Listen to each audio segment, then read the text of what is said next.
Racing Memorial Day 2023 right out here at the park, and it was a perfect start. The bookenders came out sweetly. They all came out sweetly. Then shortly after the start, Jerusalema, by her will, drifted back to last. No pinching or anything. She's just about 7 lengths from the lead. Smart Leah, the rider with the orange helmet cover, prominent. Likewise for Dixie Girl 2. Between them is Pat's Gal, and Pat's Gal is just about 2 lengths from the lead, overtaken by Grandiose Summer, and now Pat's Gal shuffles back to be 3 lengths from the front and overtaken by Perfect Moon. Then it's Skedaddle's Legacy, and Jerusalema's beginning to run on from last and is about 7 lengths from the front. Round about the quarter pole as they negotiate 6 and a hook, and Dixie Girl 2 has been encountered by Perfect Moon. Outside of that, Grandiose Summer, Jerusalema swinging to the 4 wide side. Then it's Pat's Gal to the inside. After that, Smart Leah into the final 175, and up goes Perfect Moon. We've had nothing but upsets the first 2 days at Canterbury. Perfect Moon's trying to continue that trend. Jerusalem is trying to eclipse the trend, and here it is! And Perfect Moon wins at 11-1.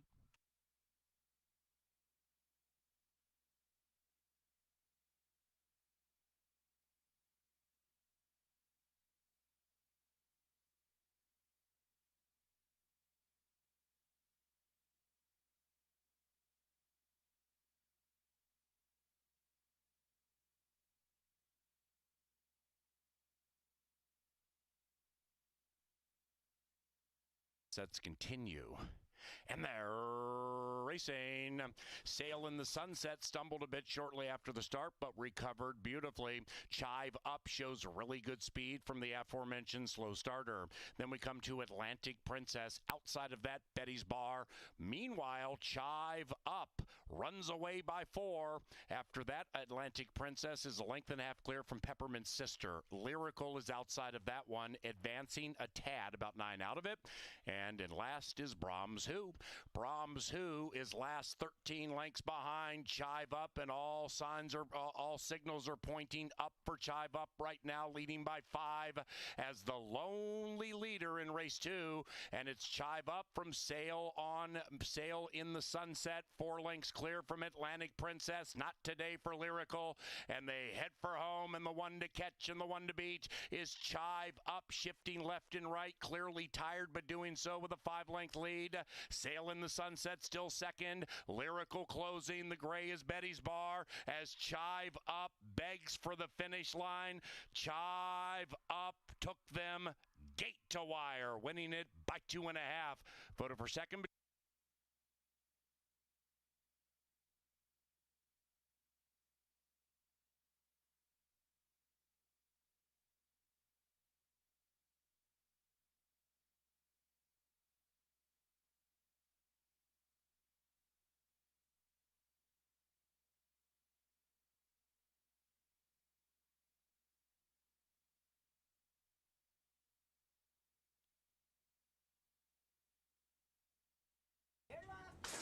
They're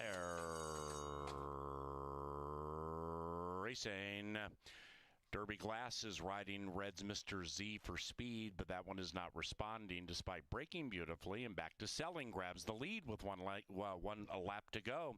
Smart Oxy lays second with Cal L, securing the inside about 3 lengths from the heels of the pace setting. Back to selling, who clears off by 2.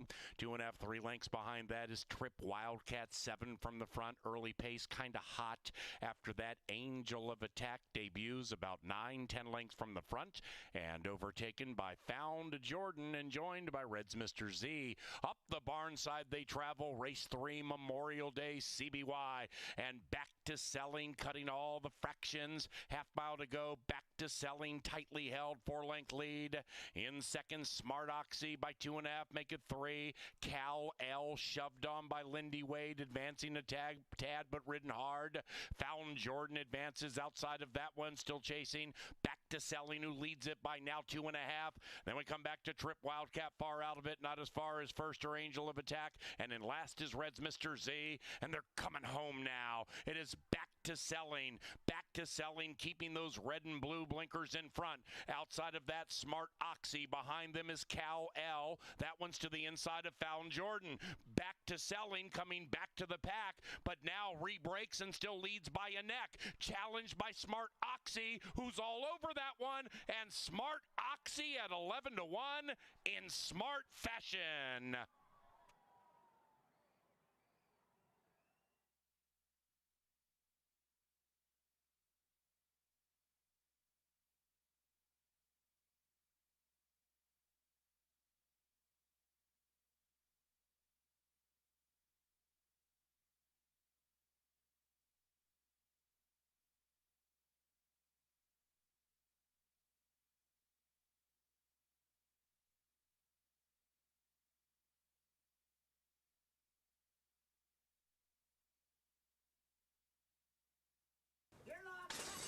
And they're racing. The light bulb didn't go on for Edison's Tear shortly after the start.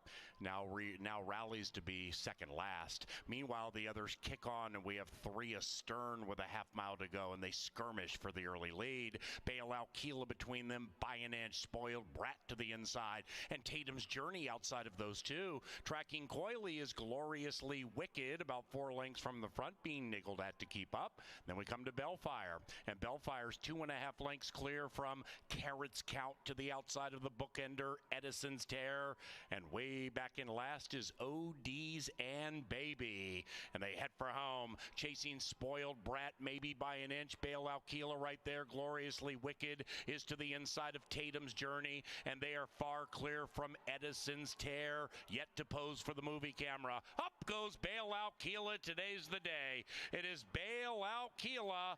Put a Q around race number 4. Bailout Keela, a maiden no more.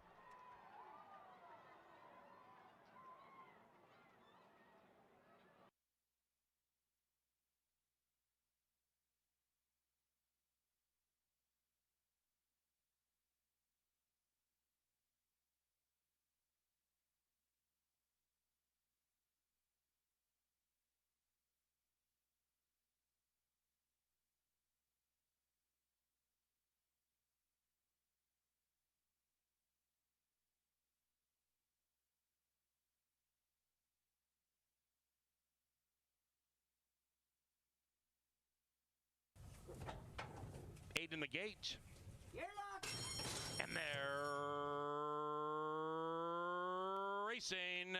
Bit of a tardy start for the 5. Pinch back a couple of lengths shortly after the start. Meanwhile, Bigfoot City right to the lead is the prohibitive favorite, and Bigfoot City leads it by a handheld 2. Aries Reigns in second, about 5 lengths clear from Of Good Report. Then it's 2.5, 3 lengths back to Tuco Bay. Tuco Bay's already 10 lengths from the lead because Bigfoot City has big-time speed and has opened up by 5 rather quickly. The white horses Make Noise. That 8-year-old is 15 from the front and about 2.5 clear from the 3 at the rear or near the rear. Surprisingly Perfect, and now joined by War Chest, and between them is Last Martini.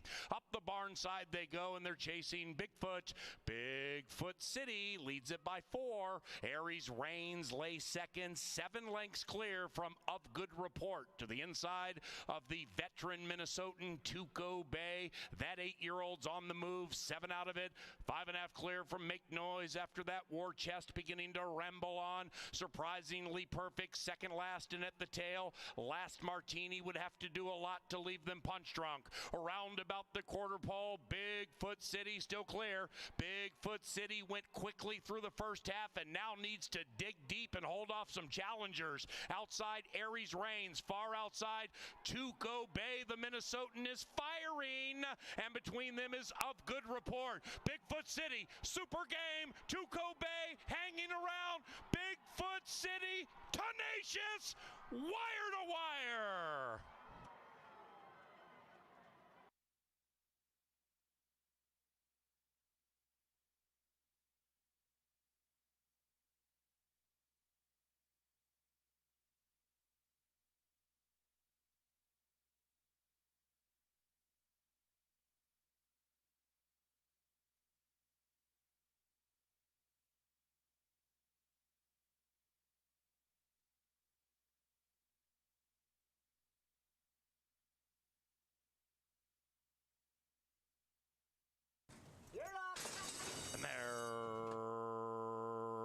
racing.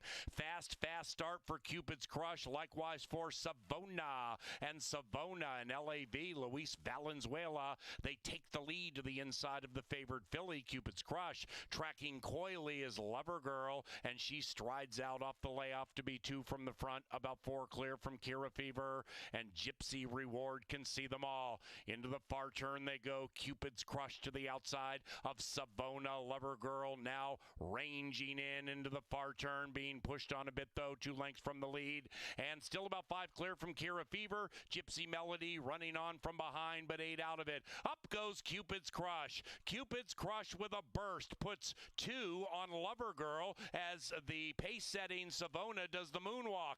After that, we have Kira Fever on the outside and Gypsy Melody, and they head for home. Cupid's Crush looking to win 2 in a row and looking really good, turning the tables on Lover Girl, and Lover Girl can only watch Cupid's Crush run away impressively. Cupid's Crush has won 2 in a row, and she wins by 7.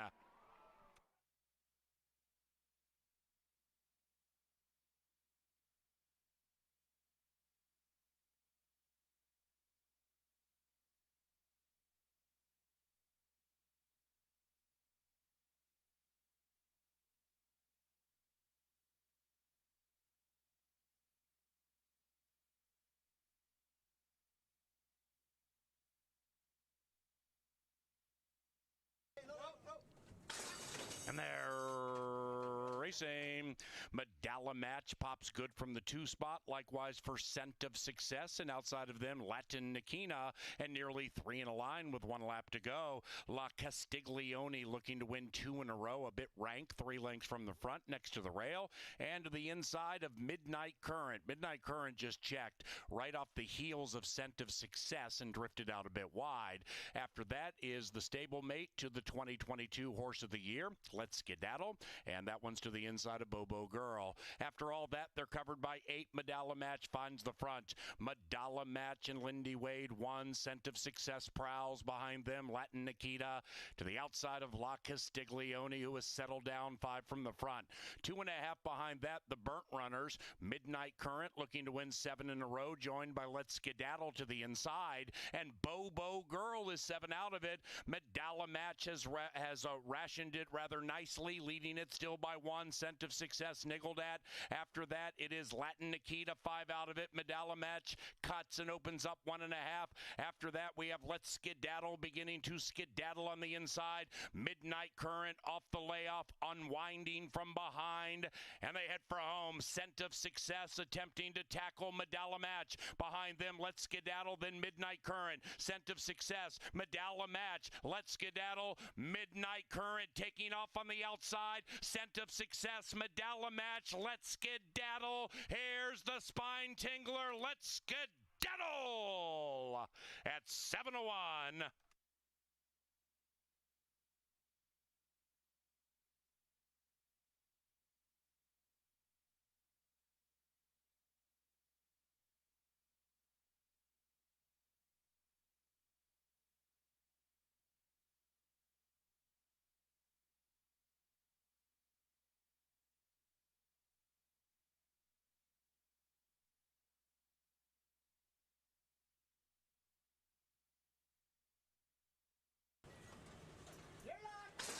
Field sent on their journey, and outbreaking the field, Outrun 'em, outruns them out of the gate. Words of Wisdom pushed on the inside to show speed, and Words of Wisdom cuts the corner with the lead. 1, 2, 5, 6, 7, 3, 4 early, covered by 8, and Words of Wisdom looks very wise on that early lead, opening up by a headstrong 3. Outrun 'em next, then we come to Thought to the inside of Outrun 'em. Cuz Vinny's a Canuck 4, 4.5 out of it in 4th, and to the inside of Unified Dreams. After that, we come back to Thought. Check that. We come to Mendelssohn's Joy, who has now been joined by Cuz Vinny's a Canuck.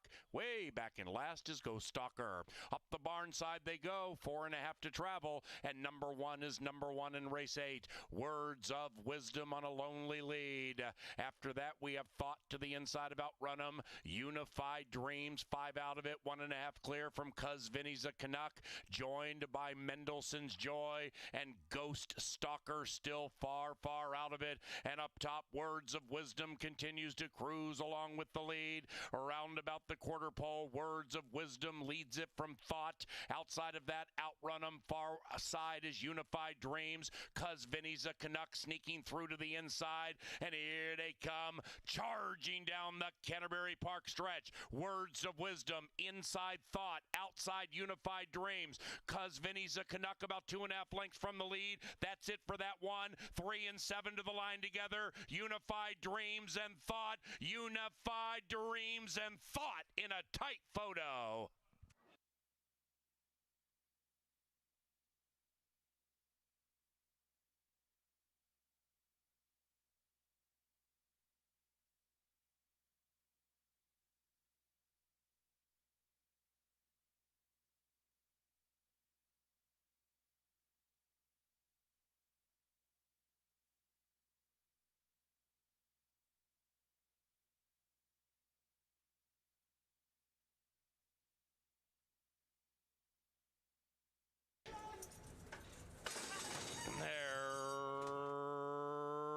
Racing, and Bold Voyager in bold fashion at 8-1 jets off to the early lead.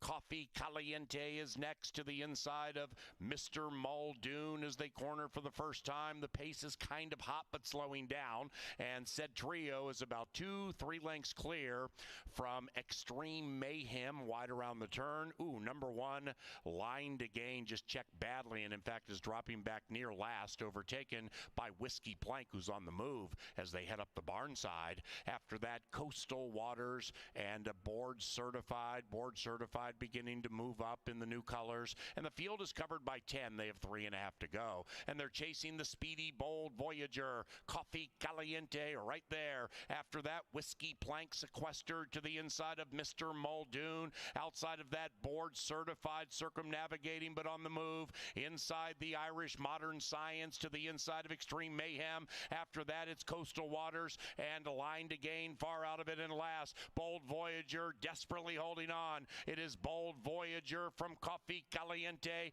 Outside of that, Mr. Muldoon at 15-1 swings into action sweetly. And now between runners, Whiskey Plank attempting to take off outside Modern Science, and on the inside, Coastal Waters. Bold Voyager refusing to give up the lead. Very, very game. And Bold Voyager has taken them wire to wire.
Ladies and gentlemen, please rise for the playing of our national anthem.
Welcome to beautiful Canterbury Park in Shakopee, Minnesota, where the main track is listed as fast.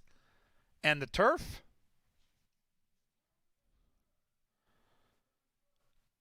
Eight-race program tonight. Kicks off in 44 minutes. Let's go over the changes on the card. Open up your programs. And we'll start with the first change on deck.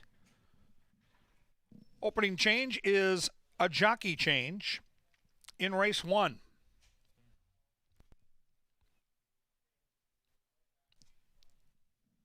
In the lid lifter here at Canterbury, number 3, Summer Fireflies, now ridden by Carlo Lopez. Lopez picks up the mount on the 3 in the first. In race 2, number 2 will race with blinkers on. Blinkers on the 2 in the second race. Third race is clean. The first scratches on the card start in race number 4. Couple of scratches in the fourth race. Number 3, Runaway Ready, and number 8, Calzone. Take out the 3 and the 8 in the fourth. Race 5, scratch number 1, working 9 to 5. Race 5, take out the 1. With that scratch, there is no Superfecta in the fifth race. Race 6, take out the 1, Dreaming Biz, and the 8, Hurricane Hunter. A jockey change on the 11. In from the also eligibles make the jockey Constantino Roman on the 11. Final scratch on the card happens in race number 7. Take out the 4, American Refugee. Race 7, take out the 4. With that scratch, there's no Superfecta wagering. The 8th race is clean. Up next, Jeff Madej, Angela Herman. Take a look at the goings-on here at Canterbury Park. Paul Allen and myself will be down in the paddock to handicap the entire card in about 6 minutes. Enjoy. Well, welcome everybody to Canterbury Park. I'm Jeff Madej. I'm joined by Angela Herman. Here's a preview of tonight's action. This is our 4th day of racing. Now, we had a heck of an opening weekend, that Saturday, Sunday, Monday. It was great to be back. Weather was perfect. Handle was great. Racing action, a lot of fun. In fact, we had a pick 5 carryover on the first night. Yeah. What's your takeaway from that opening weekend? Well, I was trying to look for trends. You always look for something to go on when you get into the second weekend of racing from the first. But I found it very interesting in trying to look back through and see where all the winners were coming from, if anything stood out. And we had winners of our races coming from 9 different outside tracks and a lot returning from Canterbury last year. You don't often see that diverse of a profile in one weekend, but that's what we got. Probably why we got a lot of the prices that we did. A lot of people latch on to some of the trends that have held in previous years, and that didn't appear to be the case in opening weekend. And if we look at some of the stats behind us, there was one trend that emerged, but it didn't have too much to do with the jockeys or the trainers. Right, all speed. In the dirt, sprints, all speed. If you look at the stats there, you had to be within basically 1 to 2 lengths of the leader at the first call and even the second call in order to win a race at Canterbury Park, going short on the dirt. Now, Charlie's Penny, a stakes winner, a horse that could run anywhere, did kind of overcome that trend. But I think as you're putting your tickets together tonight, if you're handicapping sprints, and we've got a number of them, you're going to want to focus on horses that are on or near the lead. Yeah, and that is the one consistency that we do see year in and year out here at Canterbury. It wasn't exactly the same way on the turf course opening night. It seemed like a horse could go out and walk 52 for a half and not hang on, but that too reverted to a bit more of a front-runner friendly course, and I think that trend isn't probably going to end anytime soon, and it's very hot out tonight. We do have to give the forecast while we're here, and we did get a touch of rain this afternoon, but not enough to affect the track conditions.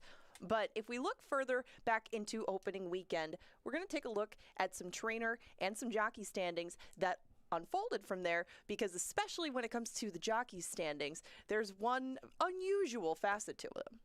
Well, you're right. I mean, what's not a trend? You said you're looking for trends. What's not a trend is Harry Hernandez not winning a race. Right. He went 0 for 21. If I would have given you an over under a 5, you would have said give me everything I could get on the over. Yeah, so exactly. That's an aberration. But look who was red hot. 16 starts for Alonso Quinones, 5 wins. Unbelievable. The Q gets off to a very fast start. Went down to Iowa, I believe, last night. Lost by a whisker. I mean, everywhere he goes, he is on live mounts, and he is moving them up, too. I mean, Alonso Quinones hasn't always won as the odds-on favorite. I mean, he can get a lot of good trips and get more speed out of some horses that are at better prices, and that's exactly what you need on the track, like you just outlined. As far as trainers go, how about Tim Padilla? What's going on there? How about it? Yeah. I mean, they're names that you see team up a lot, that being Tim Padilla and Alonso Quinones. A lot of times you throw Pete Matson into the mix. 5 wins from 12 starts. They obviously took aim very well at that condition book, but so did Joel Byrne, our co-leading trainer of last year, 4 for 20 on opening weekend. You see some of the familiar names, but not necessarily in the order that you might have expected with the trainers and jockeys. Super deep jockey colony, very good riders. And what I found enjoyable about them, just getting to know them, is that they're very good and interesting people as well. Paul Allen visited with a new face in the jockey colony, Erica Murray. Let's take a look at that. Erica grew up in the neighborhood of Louisiana Downs, and I would imagine to get where you are now, that parents would have to be supportive because it's a different career, it's a different lifestyle. And talk about your parents and how they helped you. Absolutely. My parents have been completely supportive of my career. I came out of the womb saying I want to be a jockey. Like I knew from a very young age I would be a rider, and my parents never discouraged me, never told me I couldn't be.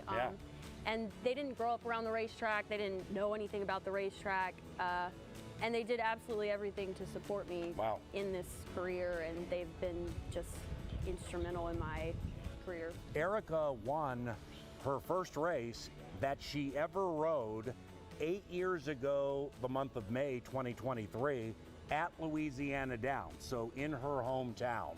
Seriously, friends, family, your first race you win, what was that like?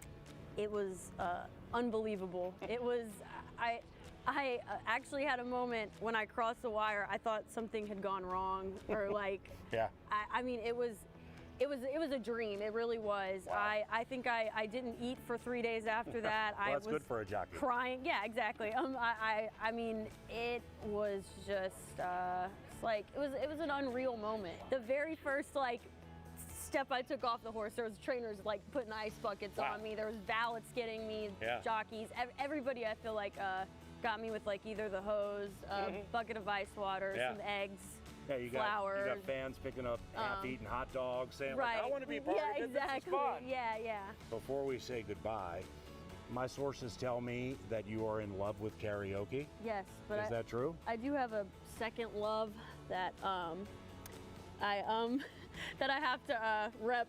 Is it possible for somebody who loves karaoke to sing taps? Absolutely not. I mean, so because sorry. that's what's going to happen when the Vikings play the New Orleans Saints. It's going to be taps at the end of that game for fleur-de-lis.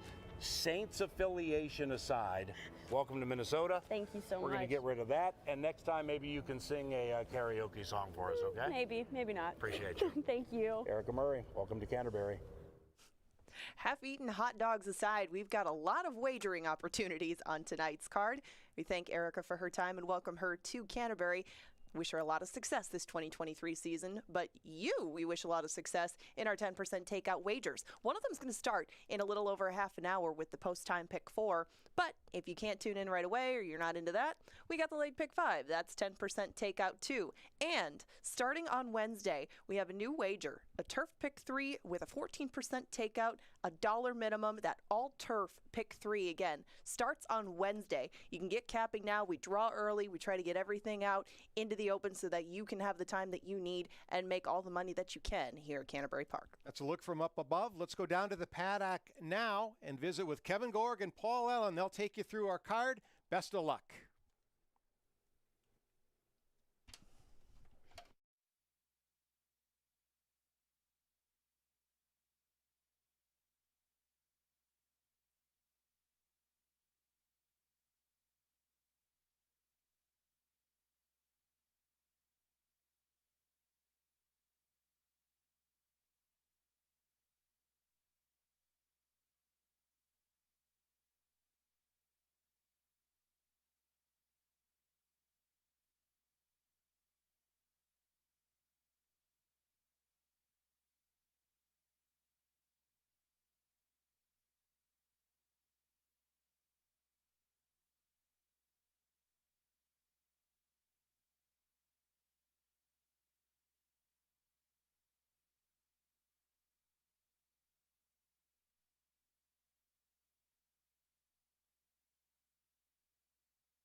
Yo, what's going on? Welcome to Canterbury Park. Those of you here in Shakopee, those of you taking in the teleracing signal abroad, a very happy Saturday to you on behalf of all of us here at Canterbury, including the TV department.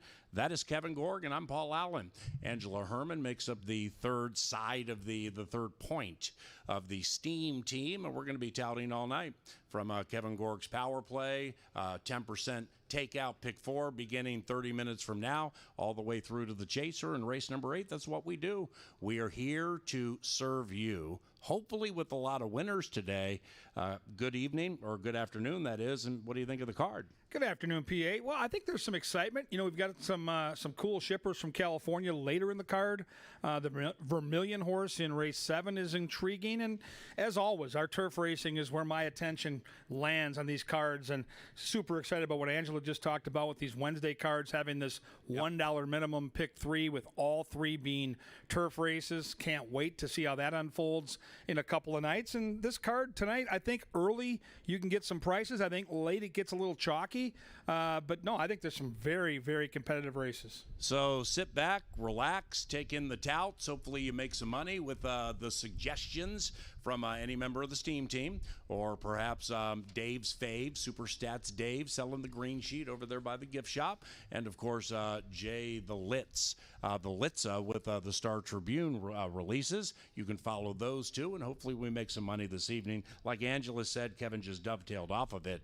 We settle into this part of our schedule next week. Wednesdays, 5 o'clock, Saturdays, 5, Sundays at 1.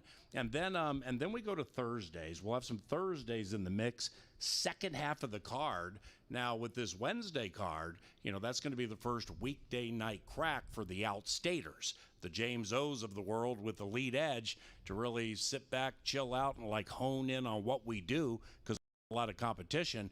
Wednesday, I would say, probably best day of the week to bet Canterbury Park. Without a doubt. Yeah, that 5 o'clock post time lands in a soft spot nationally, so you're going to get a bunch of gambling activity from throughout the wagering country on Canterbury. And we found our soft spot during the pandemic. One of the silver linings of having to shut down and not have fans was figuring out where to land with our post times. And I think Wednesdays are going to be huge. I think that $1 all pick 3 on the turf is going to be a really cool wager for fans. And I think you're going to see some pick 4s and pick 5s on those weeknight cards start to get some big size purses. We have to remind the crowd that opening weekend, last weekend, we did have a pick 5 that paid 6 figures. Yep. It paid over $120,000 last Sunday. So keep an eye on the pick 4s and the pick 5s.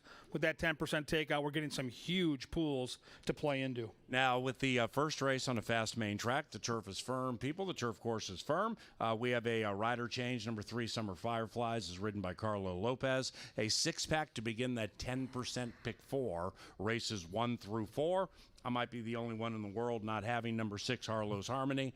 I take number 1, Miss Molly Orbit. And yes, I know that Alonso Quinones, who rode Miss Molly Orbit 4 times at Tampa, has opted to go to the 6, and Q's on fire. Jeffrey just laid it out for you nicely. But I'm not going to back off. I think $16,000 maiden claimers at Tampa Bay Downs are every bit as good as maiden allowance Minnesotans at Canterbury Park. I like the race the filly ran. Everything from Tampa's coming up here and winning. And Chad Lindsay has ridden a lot of winners for David Van Winkle and Pete Matson. I'm going to go 1, 2, 4. Yeah, I don't think the 6 will be favored at all. In fact, most of the handicappers land on the 1 and the 4. Angela and I are kind of out on an island on the 6, who's 6-1 morning line. Here's what I think of the first race. I rarely, when I tout for the fans, will hit the all button, but I did tonight. When I put my pick 4 out there in about 30 minutes upstairs from the press box, you're going to see me hit the all button in race 1. That's what I think of race 1. I think all 6 of these horses can win. This is a race where you're going to want to come down, take a look at the horses in the paddock. It is steamy. It is 90 degrees here. It is summertime in Minnesota, and I just think this bad boy is wide open. So if you're going to do a little baby exactor trifecta box, I think there's a lot of different directions you can go. Now, I went 6, 5, and 1 in this race, but with no conviction. I mean, the 6 is a total wild card. I mean, it's a Butzel horse that hasn't raced since last June. Where was this horse in July, August, and September with all that Minnesota-bred money sitting there? So, again, no conviction, 6, 5, 1, using the all button in the pick 4. I think there could be a big price here in race 1. So now when you hit that all button, I'm guessing, well, there's going to be a single coming up later. Oh, yeah. Kierke. Oh, yeah. Oh, yeah. Race 3, just hold on. It's super exciting. Second race, we're on the turf. Now, the turf is firm, and the rail stays at 30 feet out from the opening 3 days.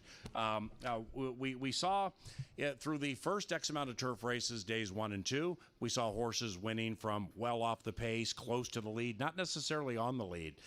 Then the weather got hotter, the course got a little harder, and the last 2 turf winners, if you go back and look, 2 of the last 3, they looked like horses from all over the place, had them dead to rights, and they just could not get by. So when the weather gets hot in Minnesota and it gets windy and it stays that way, the turf course becomes speed favoring. I'm wagering that that's the case now. I don't know if I have the right horse, but Black Teka is very fast, and from the inside, Lindy probably knows he has to go. So I'm going to take that one on top. I'm going to pick a 1-3-2, but I do believe you will need speed on this turf course today.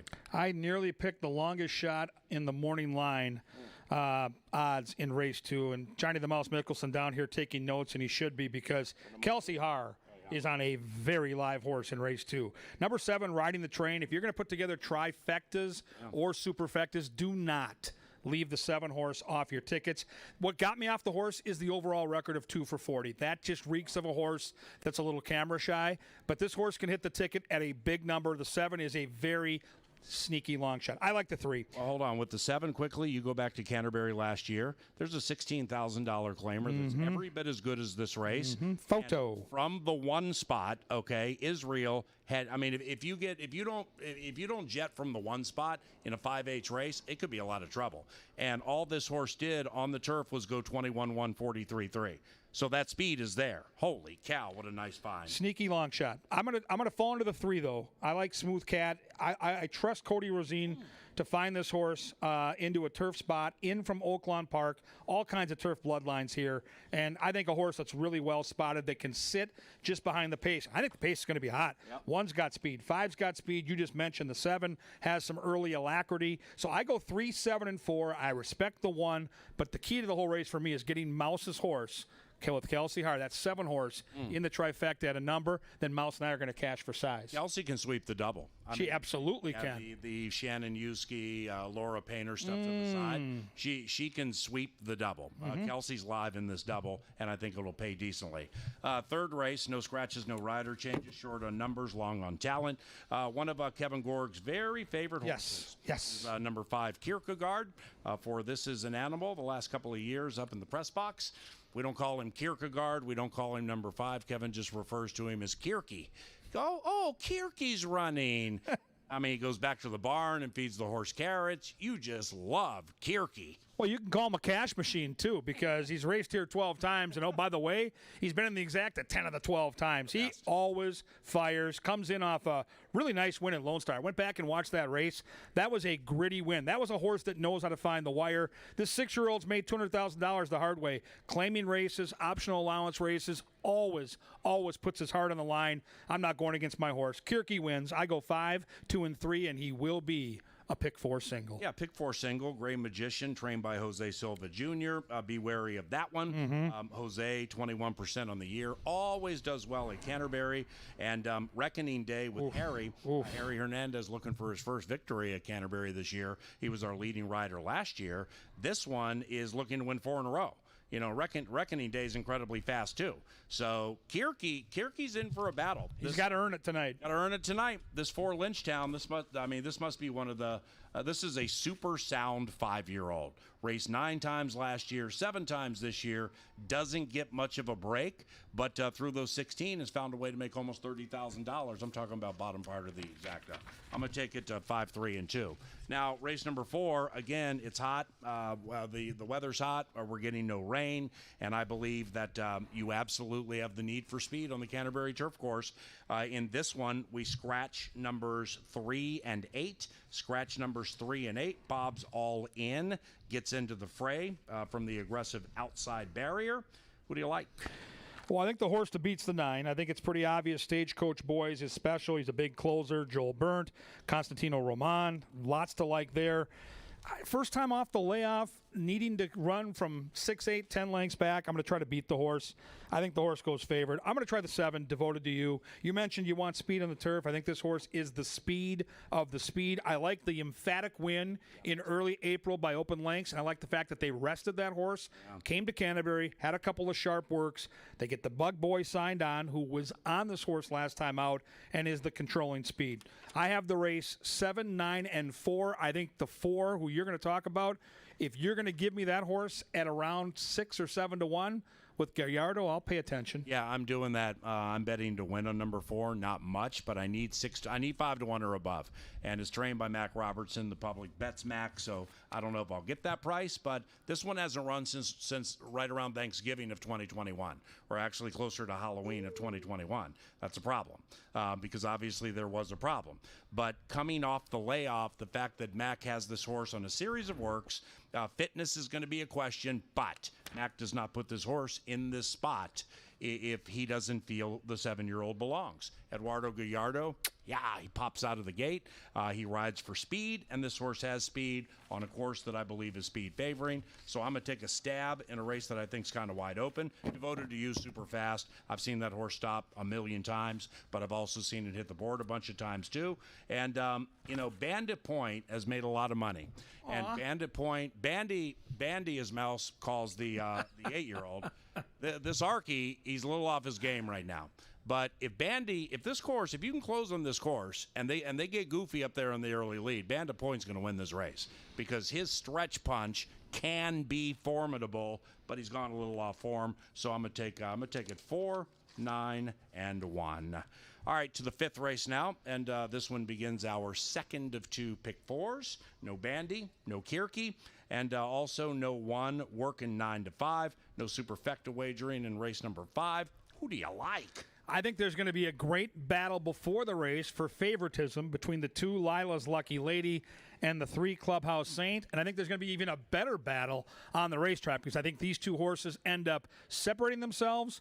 And when they turn for home, they're going to be neck and neck, shoulder to shoulder, ready to battle down the stretch just like they were last time. And last time, Clubhouse Saint got the best of Lila's Lucky Lady, and I think that will happen again tonight. I go 3, 2, and 5. I think the 3 Clubhouse Saint is hot right now, and I'm all about the Bug Boy. Yeah, the difference would be the race is not in Phoenix, it's in Shakopee, and Lila's Lucky Lady has a tendency, more so on the turf, to do her very best at this racetrack. So I'm going to flip it. The odds on either one aren't going to be great. When it comes to the pick 5 or the second pick 4, are you using 1, 2, or 1 or 2 horses or more? I pick a 2, 5, 3. In this race, I'm only using 2 horses, just the 2 and the 3. I think it's a 2-horse race. I really do. Yep, come on, Sweet Pea, 4 for 5. Too far back, though. That's exactly it, right? And, off the what we said about the turf course and speed, when it's hot and it's windy and we ain't getting any rain here in Shakopee, check that main track too, because the very first race of the season, the winner came from 8 out on the dirt track. Yep. Very second race of the season, first dirt race, and they were coming from off the pace on the dirt, because there was moisture, because it wasn't so hot, man. We've been up there around the 90s since we last chatted. It's been windy. We got no rain, minimal rain. I see how that plays out too. Very good point. With Clubhouse Saint. Race 6, turf, scratch numbers 1 and 8. 1 and 8 both out. And 10 and 11 get in. The 11 sneaky. Roman picks up number 11, Badger Kitten. Badger Kitten, Roman's good on the turf. And Badger Kitten's going to sit close. And if they back up a little bit, this could be one of those first over clipping penalties. But I think number 2, Marina's Gold, is the speed of the speed. I'm going to take it 2, 4, 6. What about you, Senor Spotty? I'm with you on both your recommendations. I think the 11 is the value of the race because people don't tend to overwager on the also eligible horses. I think the 2 is Lone Speed. I think the 2 has Zeke Laura. That fits me real well. Inside post, there is other speed to deal with, but I think that horse gets the money. I think the horse to fear, though, is Chickaboom with Alonso Quinones, another one of those Tampa shippers. Those Tampa horses opening weekend were so good. Quinones is riding at a high level. So the pick 5, I'm going to have to go 4 deep here. I think the 2 is the best horse. I don't think we're going to get 8 to 1, but I think we're going to get the win. Now, race number 7, that begins Dr. Dan's late double as they begin to file in here at Canterbury. Those of you here for Taste of Canterbury on level number 3, we welcome you. Thank you for your patronage for Canterbury. My son Derek, erstwhile Senor Smiley, he's your bartender this evening. If he doesn't treat you the right way, let the old announcer know, and we'll fix it in the parking lot. Tip him well, though. About 8:45 when all the racing's done. But tip him well. Thank you. Race 7, scratch number 4, American Refugee. 1 in Vermilion. This has been an exciting scenario, piece of handicapping, horse to look at for Kevin for about a week, ever since the entries were made available to him. Go ahead and tell the public about 1 in Vermilion. We don't get a lot of horses in Shakopee that were factors in major Derby preps at this time of the year. 1 in Vermilion was a big-time factor in the Santa Anita Derby, came back to win the Las Barrera, is all speed, and listen, this horse is going to be 1 to 5, maybe 1 to 9. And I don't know how you build a pick 5 ticket that doesn't single 1 in Vermilion. I am really excited, though, that he's here. Bottom line, it's cool that he's racing here. It's cool that Harry Hernandez will probably go to Cadillac in the mid-stretch. Now, if you want to get contrarian on it, why is the horse here? I get it. Okay, the trainer's here, but he could run for bigger money in California. I get all that. If you build a pick 5 ticket and you beat this horse, now you turn in a payday that could be hundreds into thousands. And when I say thousands, I mean you're knocking out 98% of the tickets. So if you're brave enough to do it, Xavier Dave would probably be the next horse in line for Mac Robertson, but you better pack a lunch. This horse on the outside is special. It's going to pay $220 to win, and I'm going to sit back and enjoy a very special horse. Yeah, it was relatively shocking to me when I looked at 1 in Vermilion. Won the $100,000 Las Barrera at Santa Anita Derby weekend, and before that ran 5th in the Santa Anita Derby and was on the lead nearing the top of the stretch in the Santa Anita Derby, one of the major prep races for the Kentucky Derby. I see it all. Esteban Martinez trains this horse as he did when the horse ran in New Mexico and Arizona, won the Lost in the Fog Juvenile, also won another $100,000 stakes race in New Mexico. It's a very, very nice horse. So Esteban's here, thus the horse comes here. It's a $28,000 purse. Winning owners get 60%, and I'll be curious to see what's next for the 6. But what Kevin said is the A topic in the race. Nostalgia aside, if you can find a way to beat this horse, and this quite honestly, I don't think this is heliskier against 4 other Minnesotans who are going to be 15 lengths back. Xavier Dave's a nice horse. Well, and Casey's Law, okay? Now let's not forget who Casey's Law was last year. That was that steamer for Mac who debuted in early June on the turf. Conchari had that massive lead, God rest his soul, by the way, and kind of went to Cadillac in a little bit and just thought and then he had to get the horse going and the horse wouldn't go, okay? But then came back, lost by 3/4. This horse goes 21 and change, 44. This horse is fast, so you just never know how the race shape's going to work out. Xavier Dave from a little off of it with the stablemate. Yeah, I think 1 in Vermilion is the right horse to use. Everybody in the world's going to single it in the pick 4 and pick 5. I just want you to be mindful. Casey's Law is fast, and going from age 3 to 4. Throw out that race at the casino to the south.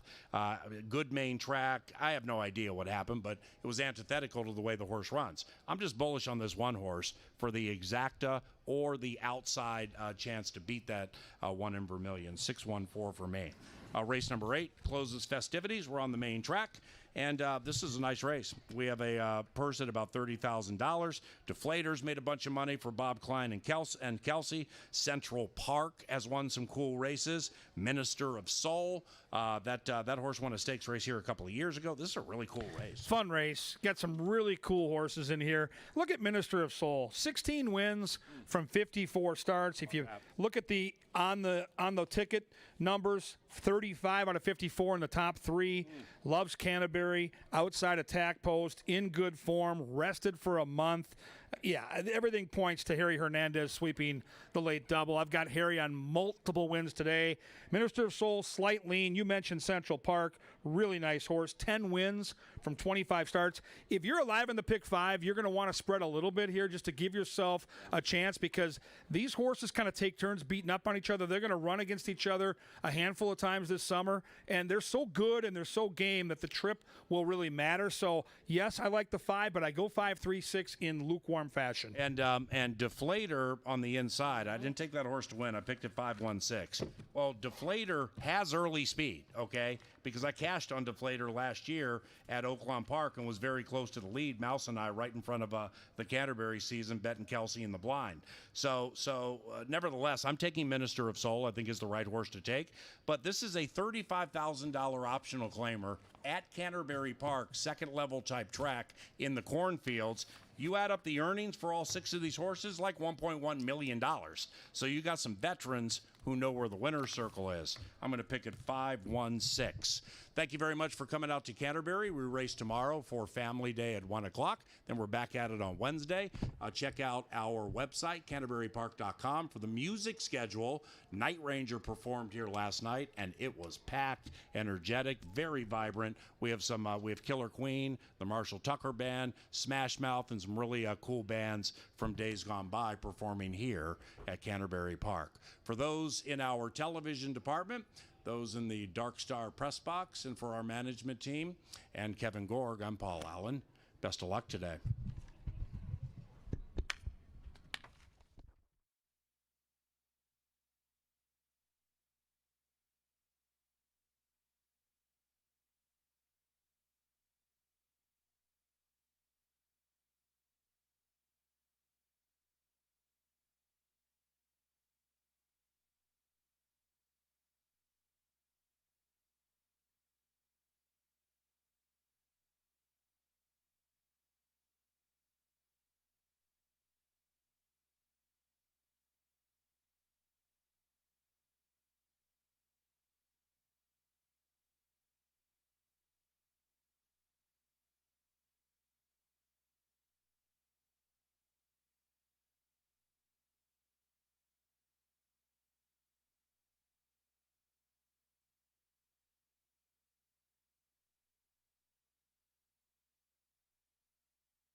All right, Canterbury faithful, here's that pick 4 that we referenced in our Today at the Races show. It's going to be a $36 investment, and as I talked about earlier, I think this first race is wide open. The fans tend to agree as you look at the wagering. Hitting the all button, no stress in race number 1. I just want to be alive because I believe there's some value here. If you're going to go skinny on your ticket, which way do you go here? I don't see anybody that's proven. I like the 6 in lukewarm fashion, but I'm using the all button. Race 2, 3, 4, and 7. I'm worried about the 1. If you wanted to add the 1 to the ticket, I wouldn't think that'd be a bad choice, but I'm going to try to survive with 3, 4, and 7 in leg 2. Rubber meets the road in race 3 with my horse Kierkegaard, outside attack post, horse that knows how to win and loves Canterbury. 12 starts here, 10 times in the exact. Got to go with Kierke. Got a single and hope to be alive with 4 options in race 4. This is where it could be real fun. 4, 6, 7, and 9. PA's got the 4 on top, 6-1 morning line. I love the 7, who looks like Lone Speed, and the 9 I think is the horse to beat. 4, 6, 7, and 9 after hitting the all button in race 1. It's still only a $36 ticket. Could pay hundreds, maybe thousands. Play that pick 4, 10% takeout, but you can't win it if you don't get in it. Get to the line right now. Get those tickets in, fans.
It is now post time for Saturday racing at Canterbury Park. It is day 4 of our 2023 season. Best of luck to you on behalf of all of us here at Canterbury Park. Carlos Harmony, last in line. We're locked. And they're racing on a sun-splashed Saturday in Shakopee. Harlow's Harmony hitting all the right notes out of the gate. And the bookender, Miss Molly Orbit, rolls into second. But Harlow's Harmony with a crossover gets down to the inside and leads it by 2.5. After that, Summer Fireflies watching the pace setter 5 out of it. To the inside of I'm So Funny. Then it's Strawbella, and the one in last is Midnight Lane. And these Minnesotans are off the far turn. And Chad Lindsay takes Miss Molly Orbit to the outside of Harlow's Harmony for the stretch run. And the bookenders are 7 lengths clear from Summer Fireflies, and the gray Strawbella's rolling up into third. And they head for home, charging down the Canterbury Park stretch in the lid lifter. Harlow's Harmony holding Miss Molly Orbit, the Tampa Steam at bay. They are still 5 to the good of Strawbella into the final 110. Miss Molly Orbit desperately trying to wear down Harlow's Harmony. Harlow's Harmony sticks out the neck and is too good. 6-1-5 in race 1.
Six, 1, 5, 4 unofficially in the first.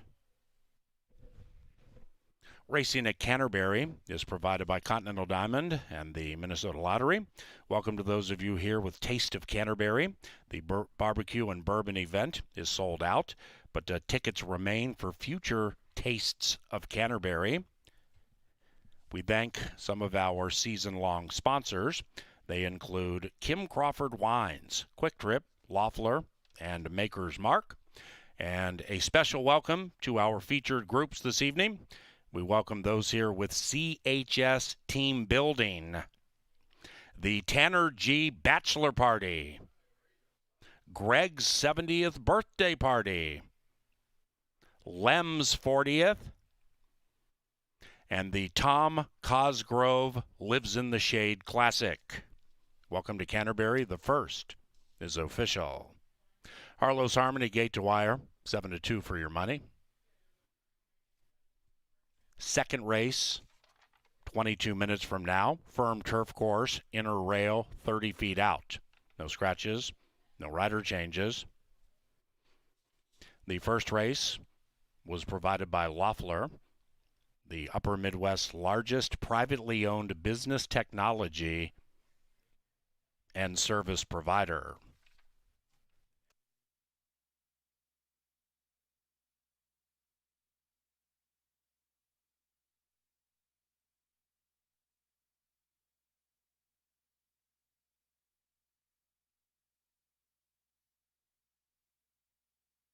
The first 10-cent superfecta, $13 and change. That's just for a dime. Top 4 finishers in a given race. 6-1-5-4 there. Exacta, $12.80, nearly 13-1 on your money.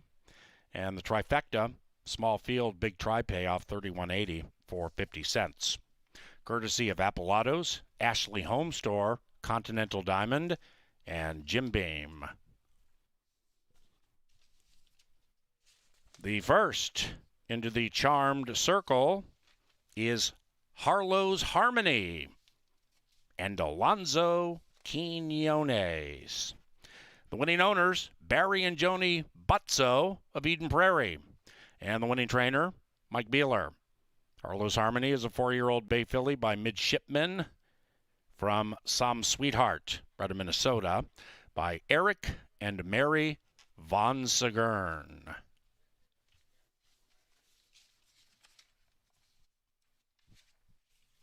Race number 2 is courtesy of Apple Autos, the official vehicle supplier to Canterbury Park. Multiple locations for multiple reasons, including Apple Ford Shakopee and Apple Ford Lincoln, Apple Valley.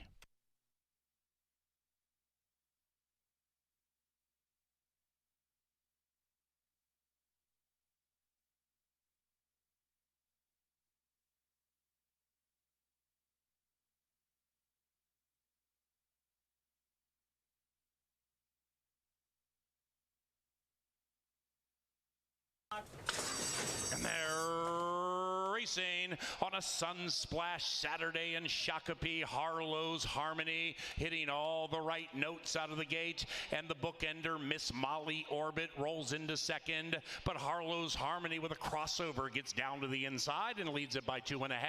After that, Summer Fireflies watching the pace setter 5 out of it to the inside of I'm So Funny. Then it's Strawbella, and the one in last is Midnight Lane, and these Minnesotans are off the far turn, and Chad Lindsay takes Miss Molly Orbit to the outside of Harlow's Harmony for the stretch run, and the bookenders are 7 lengths clear from Summer Fireflies, and the gray Strawbella's rolling up into third, and they head for home, charging down the Canterbury Park stretch in the lid lifter. Harlow's Harmony holding Miss Molly Orbit, the Tampa Steam at bay. They are still 5 to the good of Strawbella into the final 110. Miss Molly Orbit desperately trying to wear down Harlow's Harmony. Harlow's Harmony sticks out the neck and is too good. 6-1-5 in race 1.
Opening weekend, Alonzo Quinones really came to Canterbury ready to roll. Had a nice winter down at Tampa Bay, and boy, he looks good in the saddle right now. And he took that 6-ball clear on the lead in race number 1, and they take him all the way around the track at 7-2. So the pick 4 starts with a mild upset.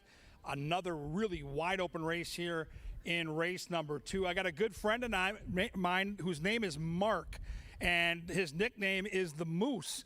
And he drove like a bat out of you-know-where to get here in time to bet his namesake here in race number 2. That's the 6, Mark the Moose. So we'll see if my guy Moose will cash on his namesake. The 6 horse right now, one of the outsiders here at 7-1. But let's handicap the race together. Let's start with number 1. That is Black Tekka. Boy, the handicappers all over this horse. Jay Litza in the Star Tribune, Angela Herman, Paul Allen, and even our green sheet guy, Superstats Dave, who's doing an awesome job with those $2 tip sheets. Make sure you stop and see him every day, at least to compare notes. It's well worth those $2. And they all love this one-horse Black Tekka for the Allwellings. Gary Shearer just got a nice win in upset fashion on opening weekend. This horse has turf bloodlines, comes off a win in Chicago, and should be gunning for the lead from that inside post. How about the steam on this horse? 4-1 morning line, bet down to 9-5 currently up on the board. Number 2 is R Valley. Carlo Lopez gets the mount here. They don the hood for this. I think this horse will appreciate the shorter race. Last time out, tried a race at 1 mile, which is 8 furlongs. Now they're cutting back to 5 furlongs. Has some natural foot. Should get a good trip from inside, saving all that ground. How about the price, too? 13-1. A morning line professional set that line at 9-2. And up there at 13-1, that's a horse you can mix into your trifectas to try to get paid. I like the 3 here. I like Smooth Scat. I like the price, too, right now. Nearly 5-1 for Cody Rosine. Get the bug boy in the saddle. Get a horse that beat a 12-horse field at Oaklawn. Now, at Oaklawn Park, there is no turf course, so that is the main question mark. Can this horse take that good dirt form and move it over to the grass? But he has natural speed. He's got good bloodlines to handle the turf, and it's a trainer I trust. Cody Rosine is a guy that I know well, and he's got this horse well spotted in good form at 9-2. Number 4 is Shut Up, Michael. The Irish bred with Harry Hernandez, last year's champion jockey. I've got Harry on multiple wins tonight. Keep an eye on Harry Hernandez. He's going to win, and he might win for size tonight. He's got a live one here, a California Invader that 2 races ago was on the turf course at Santa Anita. That's enough class right there to at least consider this horse, especially with the pilot. Double H is 2-1. Number 5 is Matt's Fire and Ice. More good speed for Chris Richard's charge. Luis Valenzuela gets the call, and Luis had a nice long shot win to close out the card on Memorial Day on the turf with speed, so you know he can handle the job. I like the price right now, too, at 7-1. Here comes the Moose. Mark the Moose. Eduardo Gallardo for Nevada Litvin. Good long shot barn. Great rider. Horse that'll be flying late, and an 8-1 price on that Moose. Number 7 is my long shot, my sneaky long shot with my girl right there, Kelsey Hart. She's got a big smile on her face. I like the outside post. I think the horse has sneaky good turf form, and even though this horse is 2 for 40, don't disrespect the 7. I think the 7 gets a piece, and on the right day, I think the 7's good enough to win this race, and you can see the guys at First Bet agree. They've got that horse right on top. 6-1 right now on the betting board. Wonderful wagering opportunity. Speaking of First Bet, if you haven't tried it, it's awesome. Download the app. You can put money in, take it out same day, right away. You can avoid the lines on those busy days at Canterbury. We love that First Bet app up in the press box. We also love Turf Sprints. It's race 2. They head down the tunnel. Soon they beat the Bugler. All 7 going to be in that gate. The bell's going to ring, and then they're going to get it on.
Sir Leonard Dykert brings them onto the track and then to a firm turf course for the second.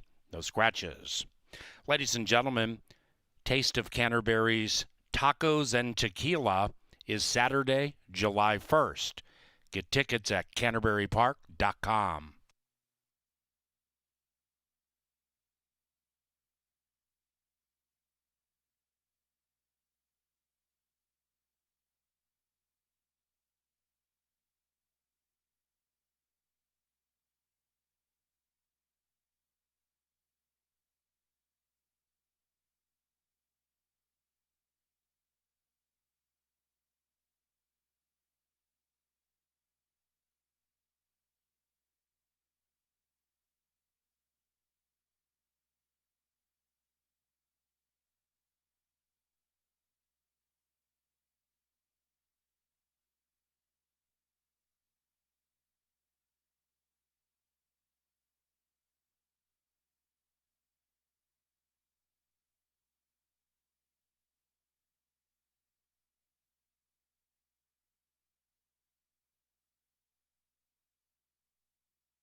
All right, ladies and gentlemen, we're going to draw your attention down to the winner's circle. It is that time of night.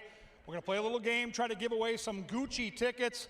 The tickets we're playing for are 2 quick trip pit passes to a summer concert here at Canterbury. We had Night Ranger to our right on that stage last night. It was epic. It was awesome. We've got the summer weather. Now we need to give away some tickets. This is Dano. This is Dano from Minneapolis. Give him a little round of applause. He's a little nervous. He needed a beer to get ready for this. The pressure is on. It's multiple choice. Do you think you can handle it? Now go back to your junior high days. Were you good at like circling with those number 2 pencils, A, B, C, or D? No, I could only find the letter E. Man, that's bad. Yeah. But we're going to try to give him 2 tickets. They're the best seats in the house. They're going to play the song. He has to name that artist. Thank you to Quick Trip. Let's just sneak over here and we'll see if he can figure out the board and which song and artist this is. Okay, here we go.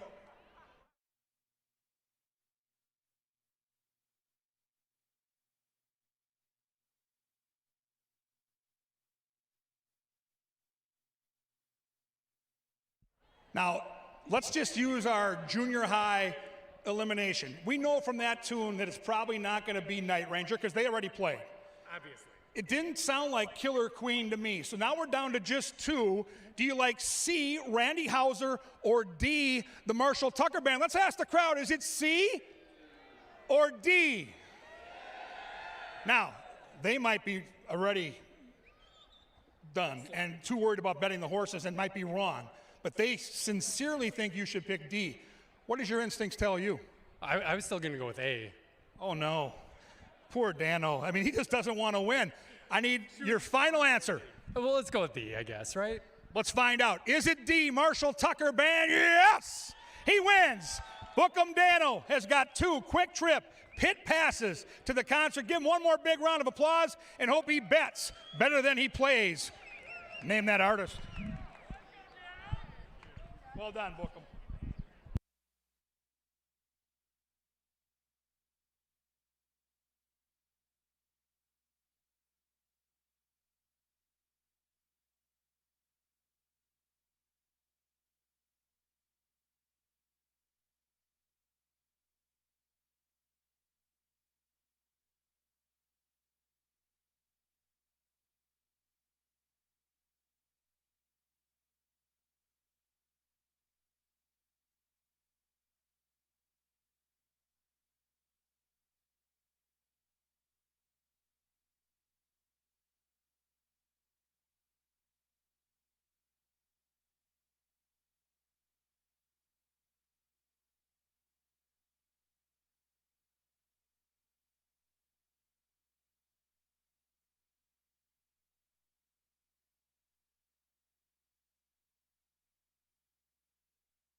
They've reached the gate, and it's post time.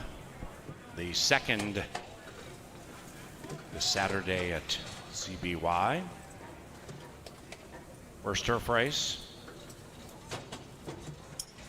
Mark the Moose, one of 3 turf debuting. Riding the train, 7-1, into the 7 spot. Here they come. And they're racing.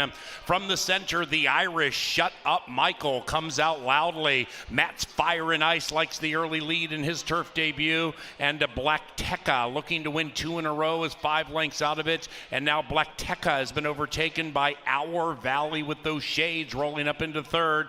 Then it's Riding the Train, 5 out of it, but wide. Running away from Smooth Scat. And then it's Mark the Moose. Mark the Moose is in last as Smooth Scat blew the turn. That's the 3 Smooth Scat far out of it. They're approaching the top of the stretch and spinning around the turn. Shut Up Michael. Shut Up Michael leads it by a half. Matt's Fire and Ice watching that one run away. Now on the outside is Our Valley, then Black Tekka. Mark the Moose is finishing very quickly at 11-1 on the inside. Shut Up Michael trying to say shut up Moose. Here comes the Moose, and the winner is Mark the Moose in a turf debut at 11-1.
Result of the photo shows the winner is number 6, Mark the Moose. Shut Up Michael, second, 6-4-2-7, unofficial.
Race number 2, the Get Born Again purse is official.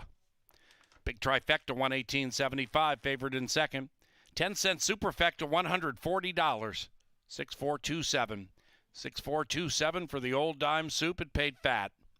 The 6-4 exacta, dime shy of $50 for $1. 50-cent trifecta, $118.75. Top 3 finishers in a given race. Now to the third, provided by Michelob Golden Light. Back to a fast main track, no scratches, no rider changes. We thank Ashley Furniture.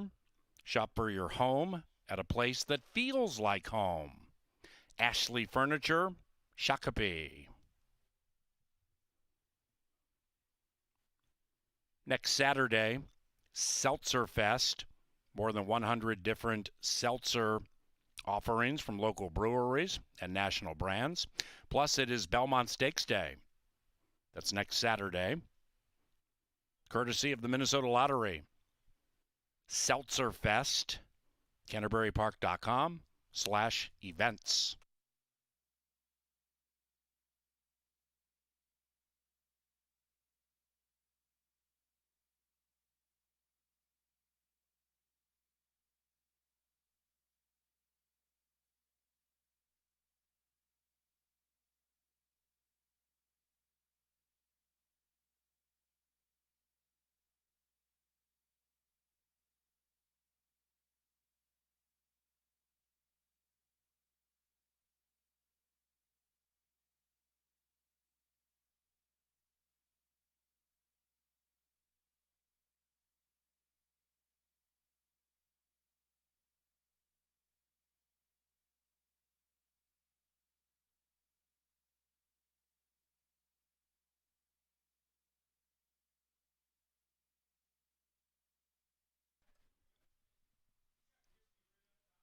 Into the winner's enclosure, Mark the Moose and Eduardo Gallardo. The winning owners, Dana and Mary Lou Werner, and the winning trainer, Nevada Litfin. This upsetter is Mark the Moose.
And they're racing.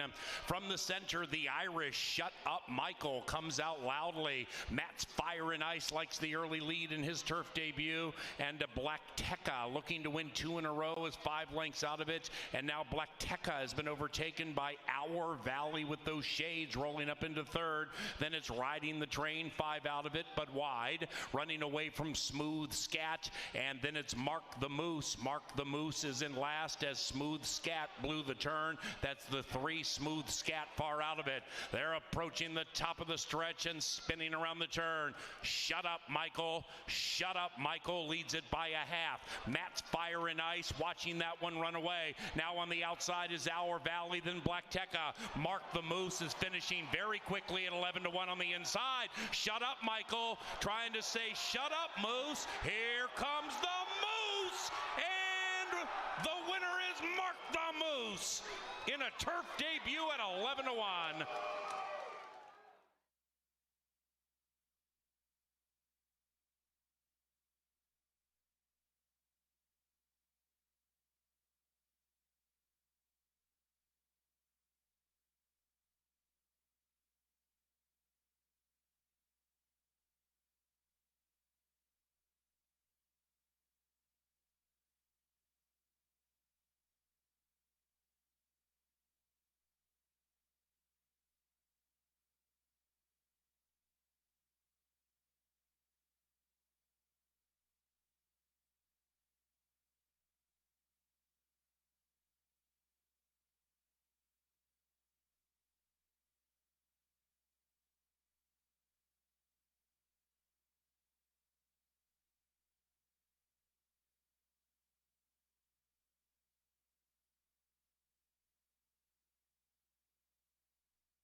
The third comes up, and we'll go to the dirt and go 6.5 in our upcoming third race. The power play is also coming up after this paddock. You're not going to get many more opportunities to see Kevin Gorg this Saturday afternoon or this evening, so stay tuned for that after the third. But we'll start on the rail with this one. We go 6.5 furlongs. These are for optional claimers. You'll see a lot of these mixed sort of conditions throughout the night, and they do bring together interesting fields of individuals. This one we have a bunch of older horses, but keep in mind down the line that mixing some of these conditions together puts open company against state breds. It puts older horses against 3-year-olds. Just some things to keep note of.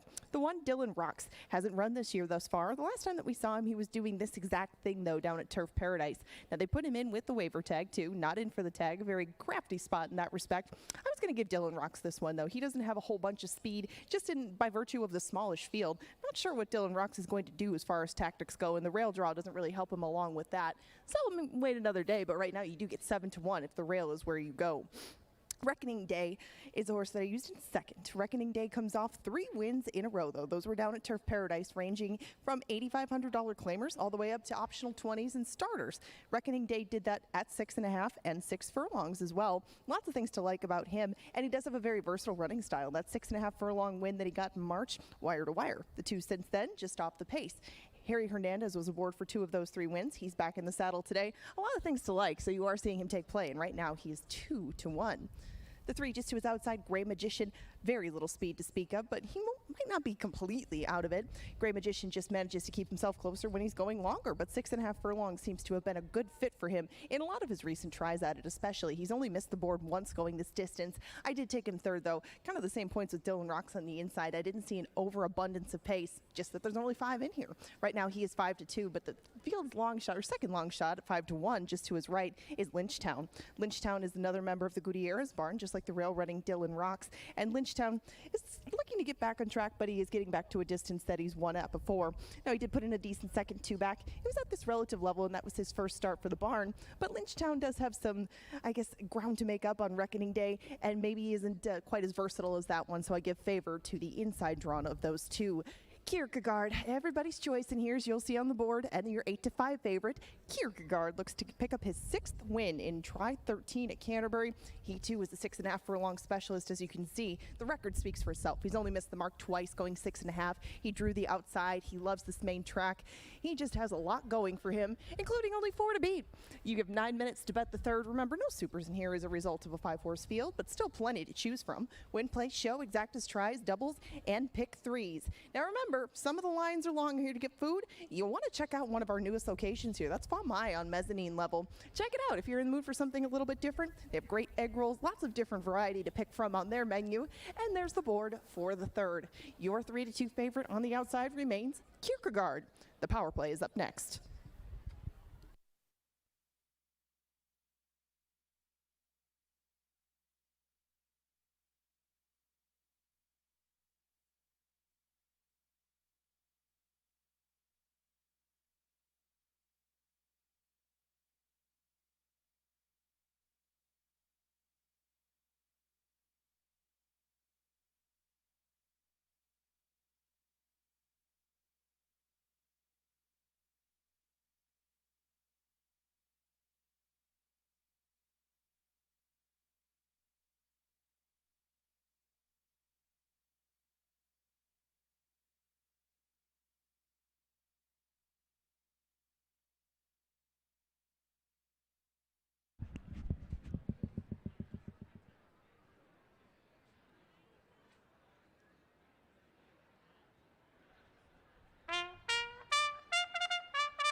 All right, Canterbury faithful, Kevin Gorg with you up here in the press box. I'm a hockey guy. It's game one of the Stanley Cup final tonight. You know we're going to find a horse and make it our power play special. We're going to light the lamp just like the Moose did in race number 2. Power play happens in race number 4. It's the 7. It's devoted to you. Let's look at the horse's past performances. Number 1, we see that this horse loves Canterbury. 4 tries on our turf course, 3 for 4 in the top 3. Ran here last year. Did so in fine fashion. In fact, back in August, wire to wire against a similar level of competition. What I really like is the most recent start. April 8th at Turf Paradise, crushes with the bug boy, Barrios Lopez, aboard by over 6 lengths. Now they rest, give the horse a couple of nice workouts here at Canterbury, legged up, time to win the night. And here's why I like this horse. Turf racing brings big fields, as you can see. A weapon on this turf course right now is early foot. And this horse, as we watch them pop out of the gate, has natural speed to make the lead. The bug boy will know what to do once he gets there, but the natural footing, then you avoid all that traffic into the first turn, which turf racing always seems to provide. And then what speed will do for you is you can dictate the pace of the race. And by the time they get to the stretch, this is where Devoted to You should be.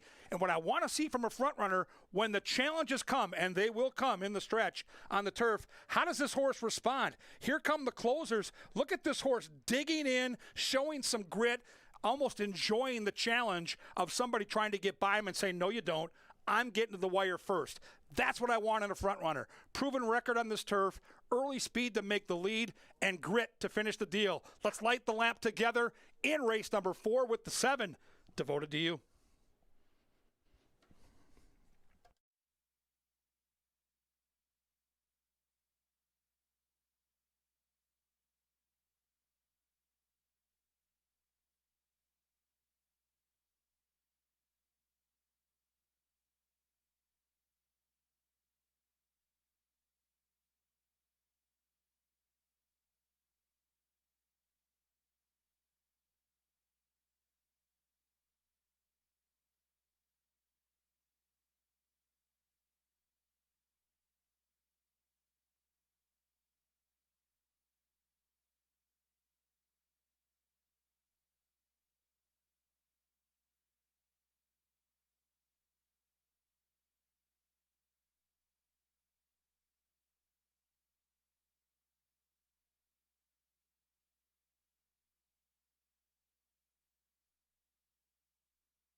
They've reached the gate, and it's post time for the third.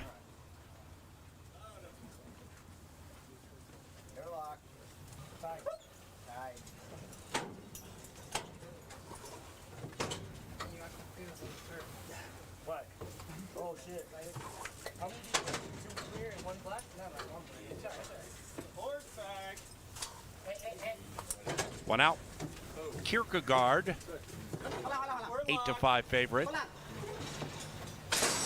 And they're racing, and the quintet popped as one. Lynchtown wins the start to the inside of Kierkegaard and right next to Gray Magician. Then it's Dylan Rock scooting through on the inside. Reckoning Day would have to win 4 in a row from last, but only 4 lengths out of it. And now they have 5 furlongs to go as they negotiate the Canterbury Park barn side, and we have a 3-prong pace battle between runners. Gray Magician splits them and puts the head in front with a half-mile to go.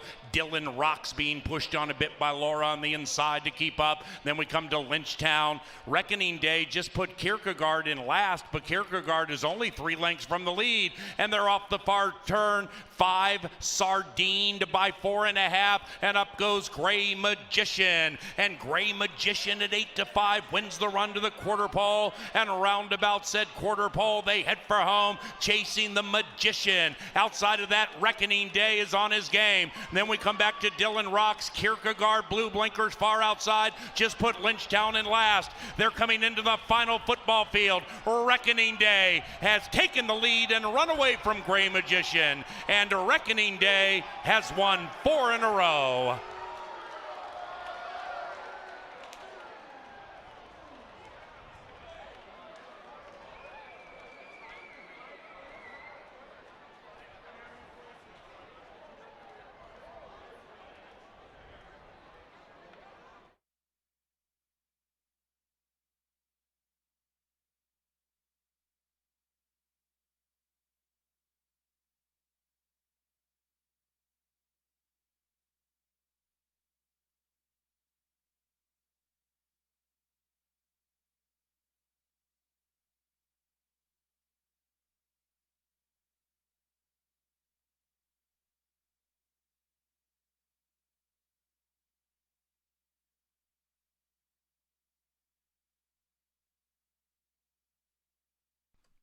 Number 2, Reckoning Day, in a flashy 116.76, 2-3-5-1 in the third.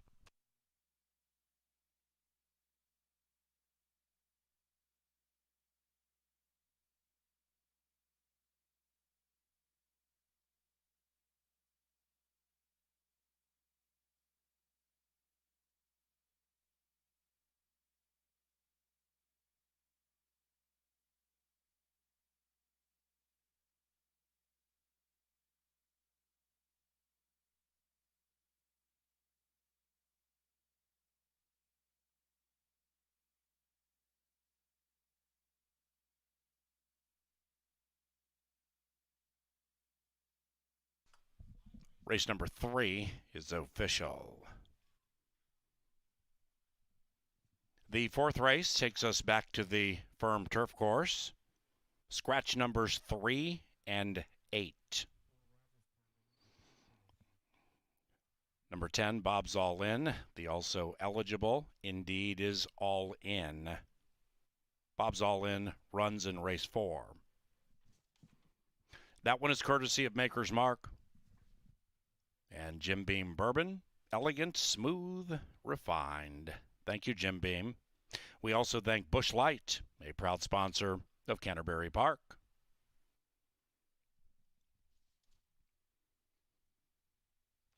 Reckoning Day is 4 for 7 this year and has won 4 consecutive. There he is in the winner's circle with Harry Hernandez.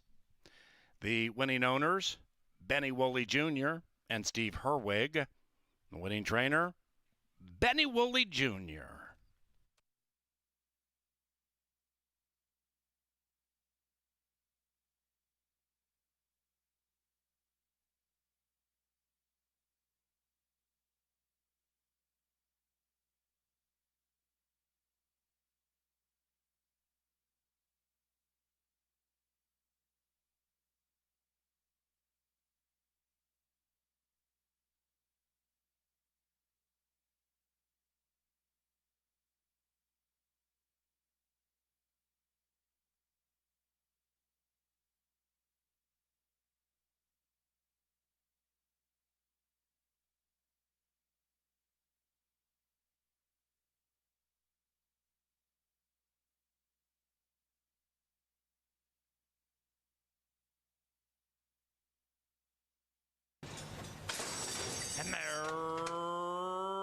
racing, and the quintet popped as one.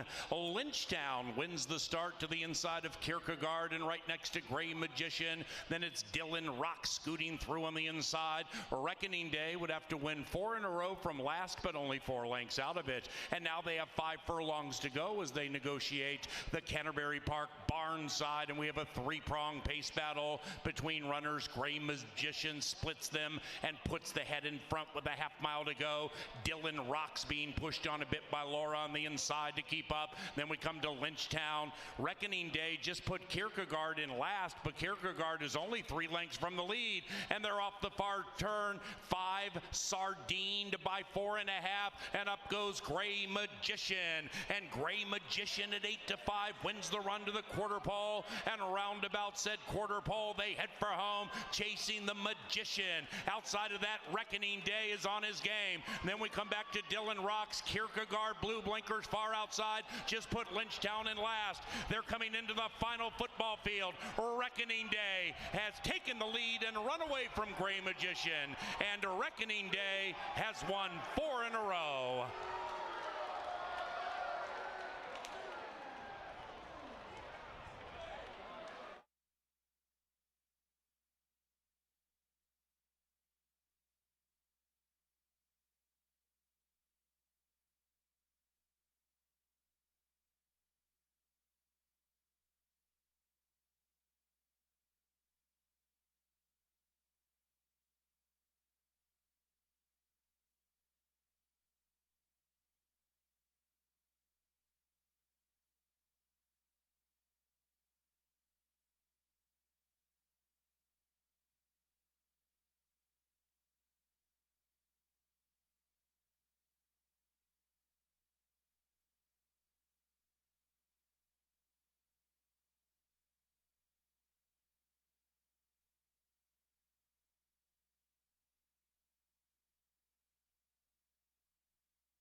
Okay, congratulations to Harry Hernandez. Race number 3, we will close out the post time pick 4 on the turf. Race 4 is upcoming next. And in this one, we do have a couple of scratches. Take out the 3 Runaway Ready and take out the 8 Calzone. Therefore, the 10 Bob's All In will draw into this field and give us a group of, 9. Or make it 8, sorry.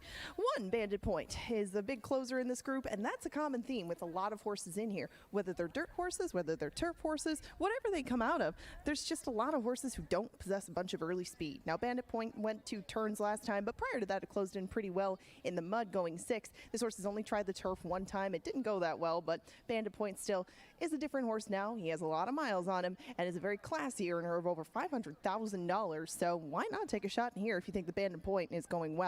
Cave Hill is another horse that likes to come from pretty far out of it. Now, he just came out of the Bosselman, and he's in for a tag today, so some class relief to be sure. And this horse has been running pretty well prior to that, including a second in the Dowd Mile. However, Cave Hill is just 1 for 12 over the turf. He has a good synthetic record to him, but when we've seen him over this turf course in particular, Cave Hill just hasn't been quite the same as he is over other courses. Kinetic Swagger, the 4, is a stablemate of the Scratch 3 Runaway Ready, but we haven't seen Kinetic Swagger or the horse immediately to his right since 2021. The last time that Kinetic Swagger ran, it was November of that year. Now, he is one of the only speedy presences in here. He likes this grass course a lot. But the Mac Robertson barn, for all the things they do well, is just 1 for 10 with a year-plus layoff in tow and 0 for 3 when they go 2 turns in the process, and none of them have hit the board. There's just some bad numbers to go along with a horse that's very good. I just thought the Kinetic Swagger and Overly Lucky right next door might benefit from a start that they'll both get today, and they're first in quite some time. The aforementioned Overly Lucky was last seen over this turf course doing 2 turns, but it was August of 2021. He won that day, but then hit the shelf for quite some time. Now, Overly Lucky has been working out pretty well down at Fauner, but this is another barn. They're 0 for 2 over 180 days. Neither one of them hit the board. Overly Lucky, I think, will just get more out of this race than I guess I'm willing to bet that he will win this race. And right now you're getting 8-1 on Overly Lucky. Joker Matt is 1 of 2 from the Silva barn. They landed right next door to each other in the gate as Bandit Point gets a bit spirited out here. Joker Matt was gelded since his last start, and I thought that might help. This horse was pulling pretty hard that day, and he has been pulling in the past sometimes when he puts himself closer to the lead than I would like to see him, as Joker Matt's better race up here came from far off the pace. Now, Joker Matt does have a stablemate with some speed right next door and Devoted to You, but I didn't see that much pressuring Devoted to You, so I scratch into this horse on top, and I think that he could probably get away with a moderate, maybe not a slow, but a forgiving enough tempo where he could be able to run a similar race like he did last time and blast away from that field like he did by 6. We scratched the 8 Calzone. Stagecoach Boys is going to make his yearly debut. He only has 4 starts behind him, but 2 of them were wins. They were against Minnesota breds, though, and that's the main test for this horse. When he did face Open Company in his conclusion of 2022, he was 4th best. Even though he was oncoming, he did have probably more pace that day than he's going to see today. And Bob's All In on the outside, same sort of thing. He's been running recently down at Turf Paradise on the turf, but some of this horse's better races, at least in Minnesota, have been on the main track. I'm going to wait for that, but you do get a good price if this is the way you lean. A fuller field to close out the post-time pick 4. They'll take off in about 9 minutes for this one. This is also the start of the 10% takeout 50-cent pick 5. Win, play, show, exactas, tries, supers, doubles, and pick 3s are the other wagering options in a very loaded wagering menu. They're heading out to the track right now for the 4th.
Onto the racetrack they walk, heading to a firm turf course for the fourth race, beginning our 50-cent pick 5 with a nation low 10% takeout.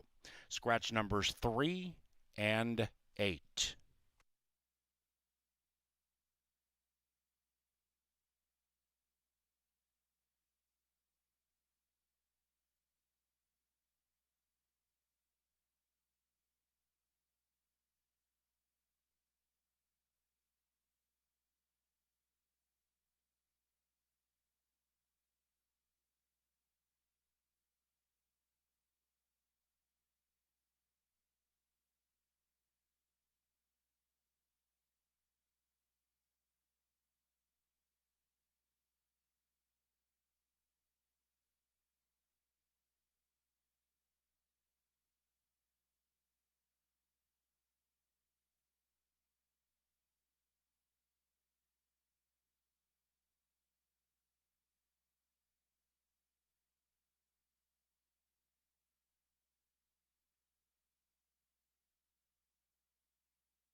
Just 5 minutes away from that 50-cent pick 5 wager with a 10% takeout. As Paul mentioned, the lowest in the nation, 10%.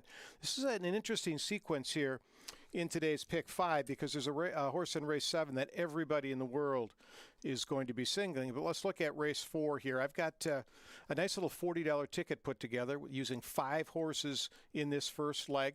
Got the speed horses and then some closers like Bandit Point, who's on the rail. Race number 5, the second leg, making a stand here in a way. I've got 4 of the 5 horses, but I'm leaving out the 2, Lila's Lucky Lady, who many handicappers, including Jay Litza from the Star Tribune, have on top. We're going to throw that horse out, hope to create some value. Then in race number 6, the third leg, Marina's Gold is 8-1 on the morning line. That's the 2 horse. I don't think we're going to see that price when it comes down to the betting. A lot of handicappers spotted this lone speed horse, Marina's Gold, but we'll also use Chickaboom, second off the claim. Brunel Roan took that one down to Tampa. Won first off. Horses in super good form for coming in hot stables. The 2 and the 7 in that leg. Then on to race 7 where Harry Hernandez rides 1 in Vermilion, a horse that ran 3rd in the Santa Anita Derby. That's right. This horse was running in graded stakes races. Now is at Canterbury Park. Is 6-5 on the morning line with a scratch of the 4. You're going to get 1-9 on one in Vermilion. Take a stand against it or don't. I'm going to single it here and move on to race number 8 where I think you'll see people singling the 5 Minister of Soul. I'm going to use 2 in here, including the 3 Central Park from the DVW barn, adding a little bit of value. It's a $40 ticket, just one single. If we can get through these first 2 legs, I think we can make that value in the third leg, take the obvious choice, and go use a couple in the last. That's a look at that pick 5. It starts in just 4 minutes. If you haven't made your way to the windows, get there now. Let's go down to Angela for some seltzer tasting in the winner's circle.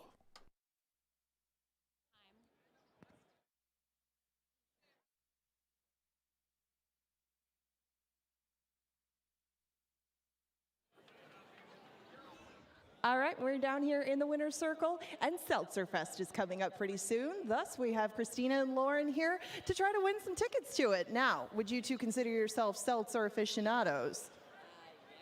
Yeah. Okay, so the decided advantage if you are side betting is to the right. All you got to do is taste each one of our seltzers that we have here.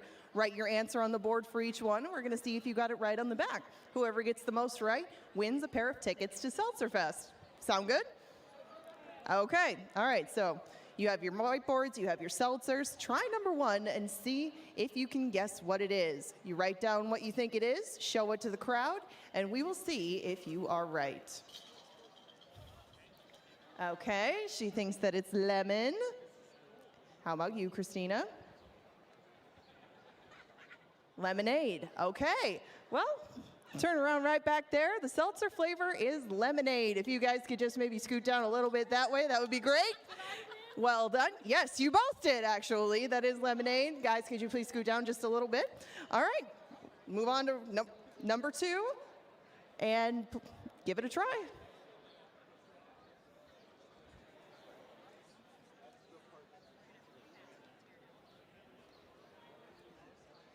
Watermelon or pineapple? Okay, one of you is right. We will find out momentarily. Guys, do you think maybe you can move down a little bit? Okay, right back there on the board. Christina takes the lead. Pineapple is number 2. It all comes down to number 3. You can hope for a tie. We might be able to secure an extra ticket. Try number 3, see if you can get it.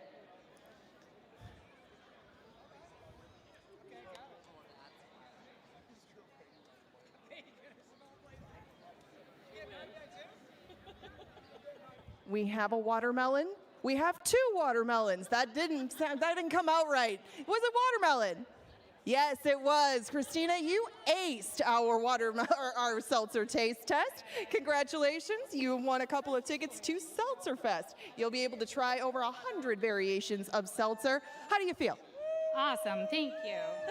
Congratulations. If you want to try to get some tickets to Seltzer Fest, you're not going to have your opportunity to taste it here. You will have to check out those tickets online. Check out CanterburyPark.com for more information.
They've reached the gate, and it's post time. Into the gate for the 4th race, beginning the CBY Pick 5.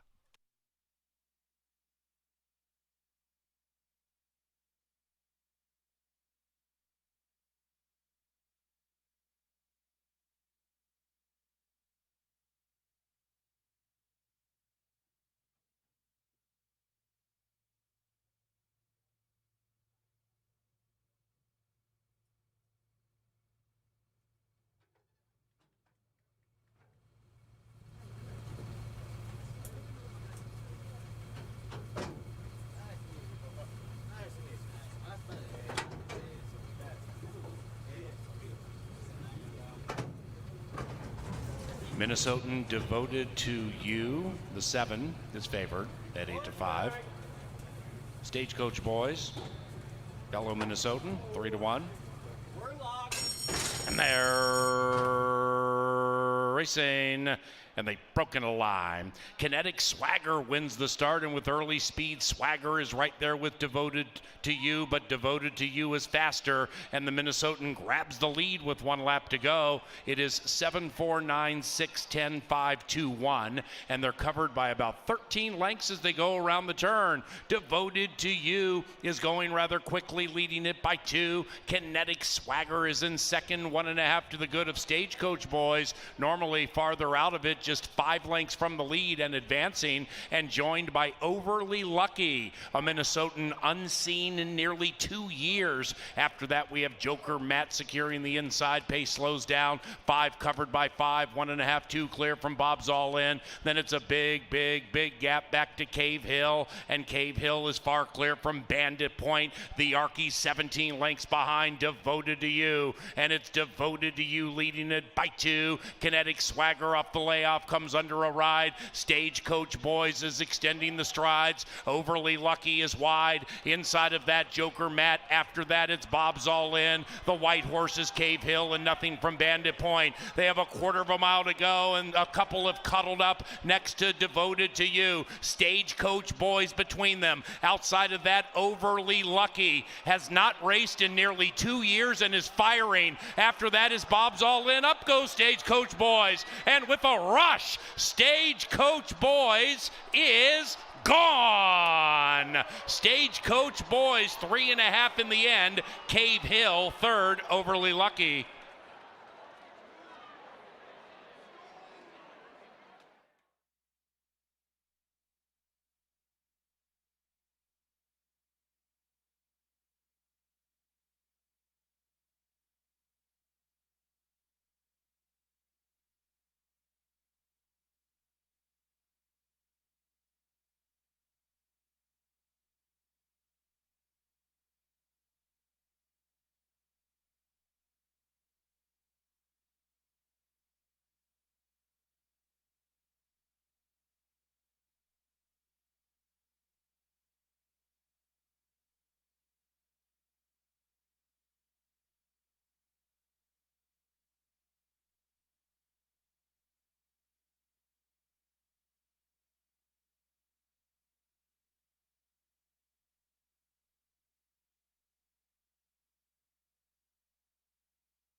Number 9, Stagecoach Boys, first. Second, Cave Hill. Photo for the rest. And we had a claim, a $16,000 claim in race 4.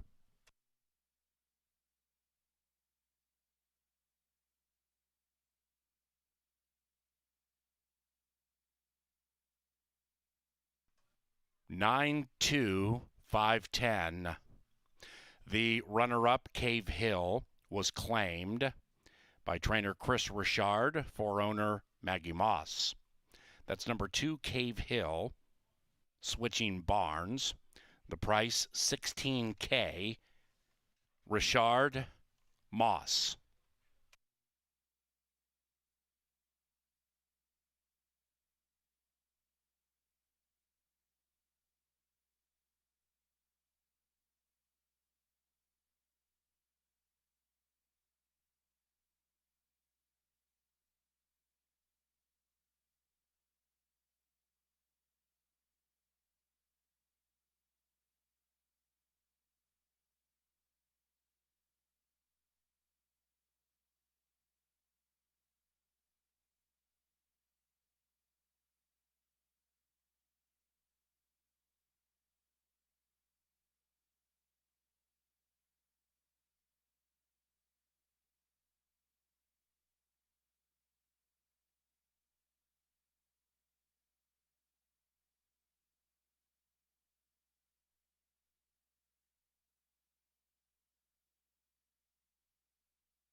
The fourth is cashable.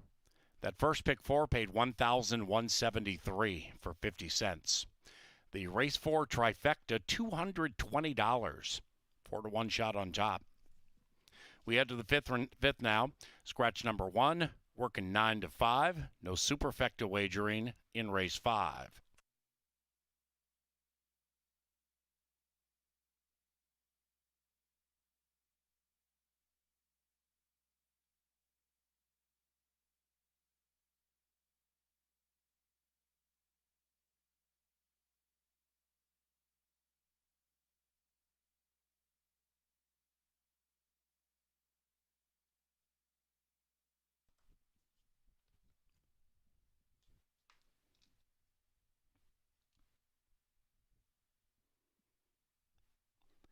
3 wins from 5 career starts. This is the talented Stagecoach Boys and Constantino Roman. The winning trainer, Joel Burnt. And the winning owners, Lothenbach Stables, who bred this guy in Minnesota. Stagecoach Boys is a 4-year-old bay son of Kitten's Joy. From the War Champ mare, No Retreat.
And they're racing, and they've broken a line. Kinetic Swagger wins the start, and with early speed, Swagger is right there with Devoted to You, but Devoted to You is faster, and the Minnesotan grabs the lead with 1 lap to go. It is 7, 4, 9, 6, 10, 5, 2, 1, and they're covered by about 13 lengths as they go around the turn. Devoted to You is going rather quickly, leading it by 2. Kinetic Swagger is in second, 1.5 to the good of Stagecoach Boys. Normally farther out of it, just 5 lengths from the lead and advancing, and joined by Overly Lucky, a Minnesotan unseen in nearly 2 years. After that, we have Joker Matt securing the inside. Pace slows down. 5 covered by 5, 1.5, 2 clear from Bob's All In. Then it's a big gap back to Cave Hill, and Cave Hill is far clear from Bandit Point. The Arkies 17 lengths behind Devoted to You, and it's Devoted to You leading it by 2. Kinetic Swagger off the layoff comes under a ride. Stagecoach Boys is extending the strides. Overly Lucky is wide. Inside of that, Joker Matt. After that, it's Bob's All In. The White Horses, Cave Hill, and Nothing from Bandit Point. They have a 1/4 of a mile to go, and a couple have cuddled up next to Devoted to You. Stagecoach Boys between them. Outside of that, Overly Lucky has not raced in nearly 2 years and is firing. After that is Bob's All In. Up goes Stagecoach Boys, and with a rush, Stagecoach Boys is gone. Stagecoach Boys 3.5 in the end. Cave Hill third. Overly Lucky.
Well, the winner of the fourth race, Stagecoach Boys, that's a very nice Minnesotan. In fact, 5 races, 3 victories. The earnings are ascending rather quickly, and you can tell year to year he hadn't run since last September. Sharper and closer to the lead, pounced, and really was the best horse in the race by several lengths. And when you're handicapping, specifically with horses who have not run from like ages 2 to 3, there can be massive improvements with these animals, and Stagecoach Boys just keeps getting better for the leading trainer, Joel Burnt. Constantino Roman was the winning rider, and that ended a pick 4 that paid nearly $1,200 for 50 cents. And we bring that up because the first pick 4 every single racing day at Canterbury has a 10% takeout, and that's a nation low. So that thing doesn't pay $11.73 without that 10% takeout. There's significant money to be made there. And think about that last pick 4. The final race was won by last year's leading trainer, and the race before that, last year's leading rider in Harry Hernandez. So it was quite hittable, and it paid $1,173. Now we go on to race number 5. This is leg 2 of the pick 5. That began with race number 4. And again, the Canterbury pick 5, final 5 live races a day.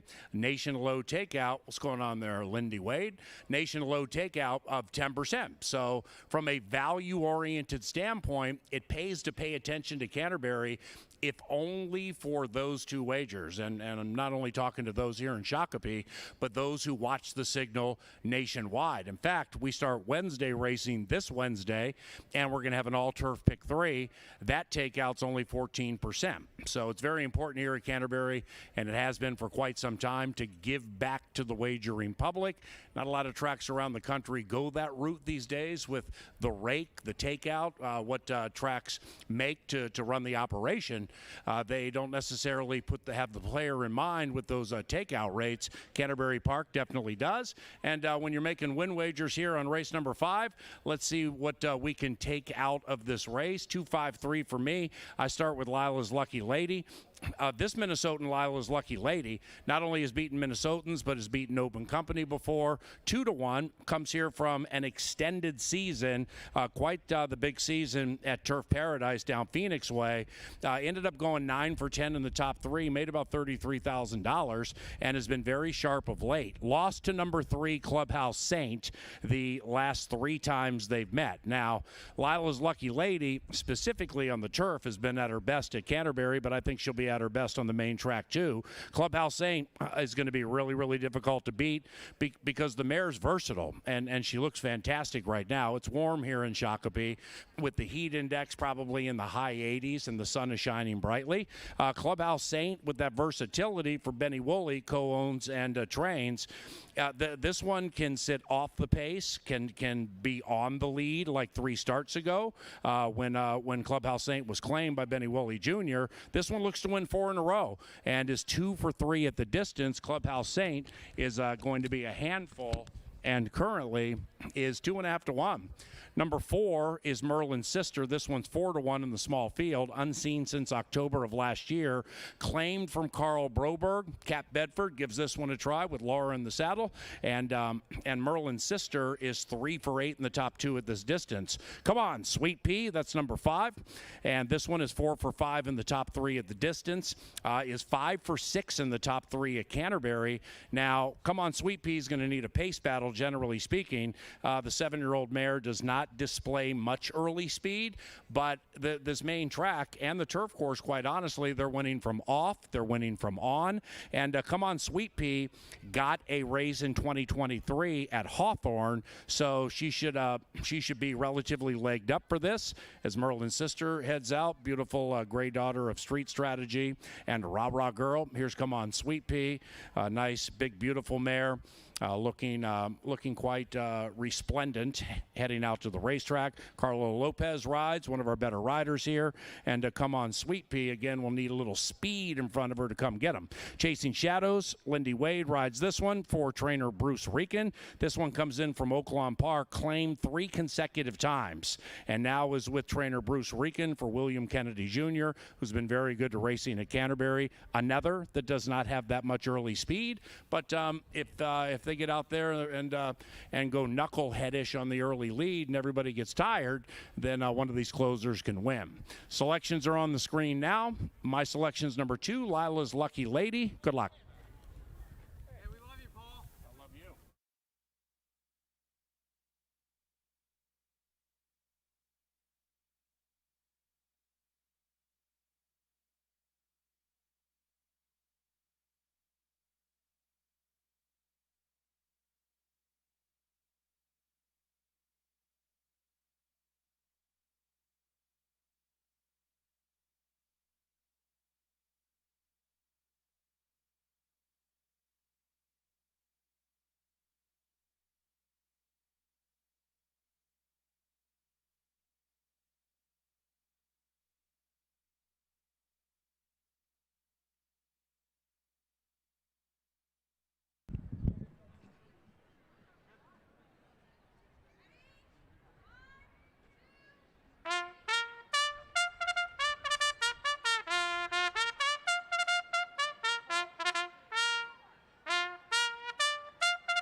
The field of 5 has now made its way onto the track for race 5 in 6 minutes. Scratch number 1, working 9 to 5, and that eliminates superfecta wagering.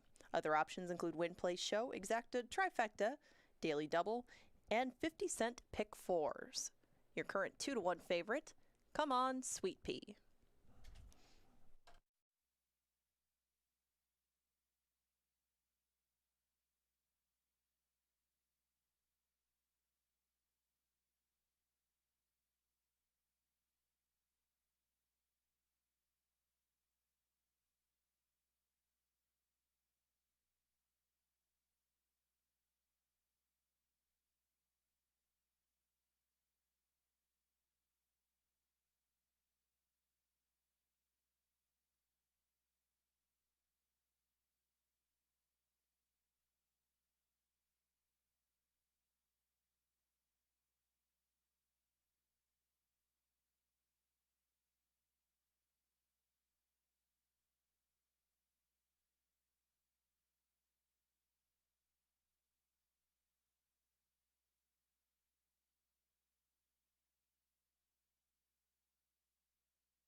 Good evening. It is start of the late pick 4, and I got an angle in this one, and in fact, a lot. But the horse that we're going to focus on here is not going to be the most popular single in this sequence.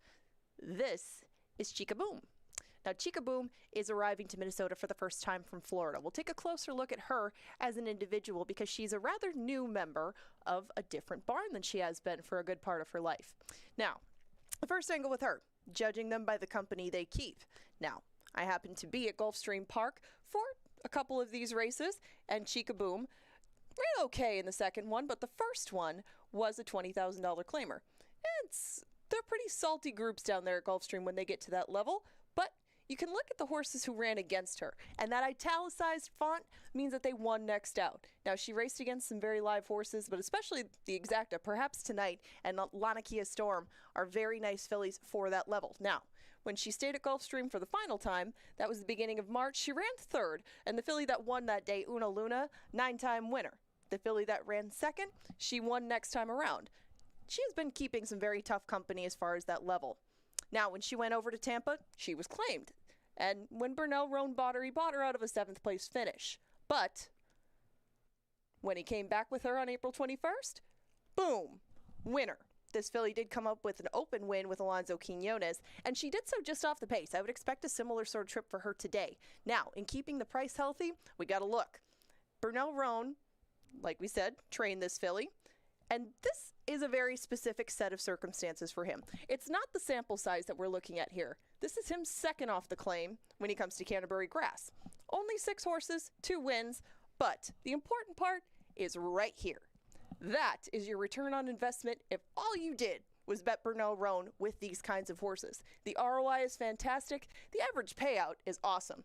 It's not what we're going to see with Chica Boom, but she could give you reason to boom in this late pick 4. We'll talk about it in a second.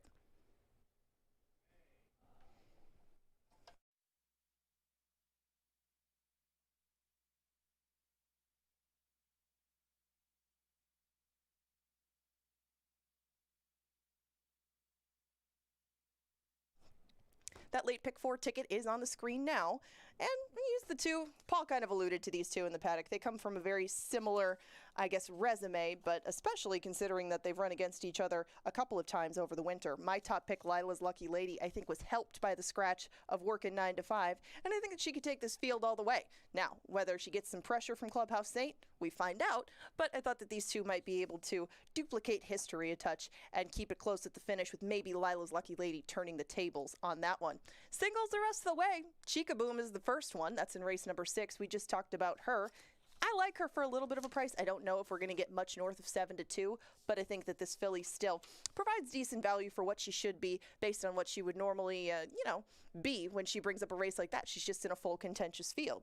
Now, the 6, one in Vermilion, and the 5 in the last Minister of Soul, 2 of the most popular singles, perhaps of the season, but they both make a lot of sense in the spots they're in. They're outside drawn, they have speed, and boy, both of the spots really fit them like a glove. Let this ticket roll 5, 10 times, and you could come out ahead with a very minimal investment. We'll find out if the 2 or the 3 can carry us forward. My top pick, Lila's Lucky Lady. Not much value anymore to her, but I think she's the one to beat in the 5th. They'll take off in 1 minute.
They're at the gate, and it's post time.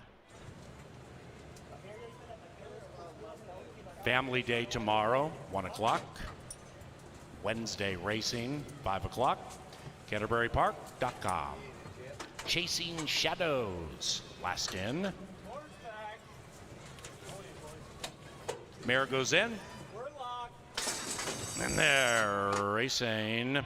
Excellent commencing again. And Lila's Lucky Lady wants the lead and grabs it from Nemesis Clubhouse Saint. And Lila's Lucky Lady corners with the lead. And that lead is about 1 and change, with Clubhouse Saint now angling to her inside as Hernandez opts for the 2-path with that early lead. Chasing Shadows is prominent at 5-1. And Chasing Shadows is chasing Lila's Lucky Lady, but only 1 out of it. And that trio is 7 lengths clear from Merlin's Sister, who is attached to Come On, Sweet Pea, and they're about 8 lengths behind Lila. And up the barn side they go, chasing Lila's a Lucky Lady. Lila's Lucky Lady still 1, chasing Shadows to her outside. Clubhouse Saint attempting to win 4 in a row to her inside, and still 7 back to Come On, Sweet Pea. The white horse is Merlin's Sister off a layoff, 10 lengths from the lead, and now they begin to cut off the far turn. Lila's a Lucky Lady 1, chasing Shadows still to the outside. Clubhouse Saint comes creeping through to the inside, and now it's 10 back to Come On, Sweet Pea, similar margin to Merlin's Sister, and they have a quarter of a mile to go, and Harry has rationed it beautifully with Lila's Lucky Lady. It's Lila's Lucky Lady leading it from Clubhouse Saint, and here comes Clubhouse Saint to the outside of Lila. 2 and 3 are locked in battle into the final 150, and Clubhouse Saint is going the better of the two. Lila's fighting back diligently on the inside, but Clubhouse Saint is winner circle Saint for a 4th consecutive time.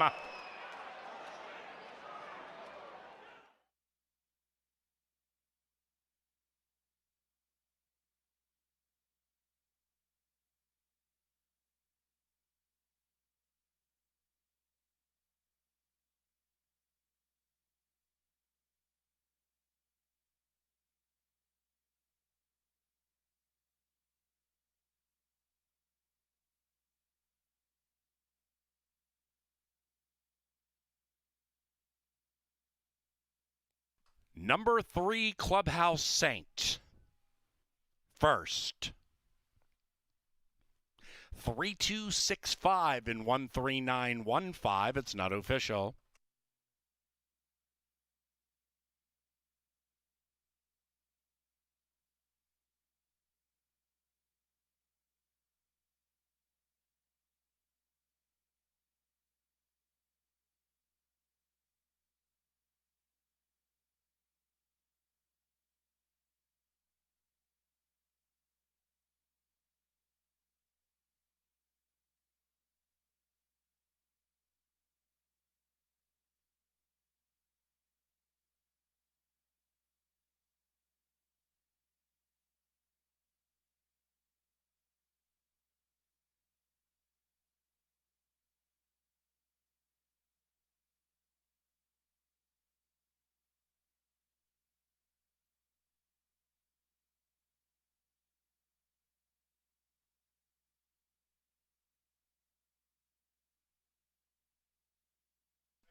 Fifth race. Official. It was favorites filled. Race 6 to the turf. This begins the pick 3 on the final 3 lives today. And in race 6, scratch numbers 1 and 8. The 10 and 11 do run. And number 11, Badger Kitten, is picked up by jockey Constantino Roman. 1 and 8 out of race 6, turf firm. Race 6 provided by the Minnesota Lottery. We also thank Quick Trip and QuickTrip.com. And we thank season-long partners Dick Sanitation, Gallagher, and Greystone. No gray area with Clubhouse Saint. She has become a win machine, ridden by Daylor Barrios Lopez. The winning owners, Benny Woolley Jr. and Marianne Woolley. And the winning trainer, winning his 2nd race today, it's Benny Woolley Jr., Clubhouse Saint. Ladies and gentlemen, if you would like a behind-the-scenes tour of Canterbury Park, we make those available. Saturday afternoons, we give you an exclusive view into the world of live racing. Tours of the horse stables, where the horses live, the paddock, special guest appearances, and watch the first race from the winner's circle. Tickets now available at Canterbury Park's Ticket Packages website, or scan the QR code on your pocket schedule.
And they're racing.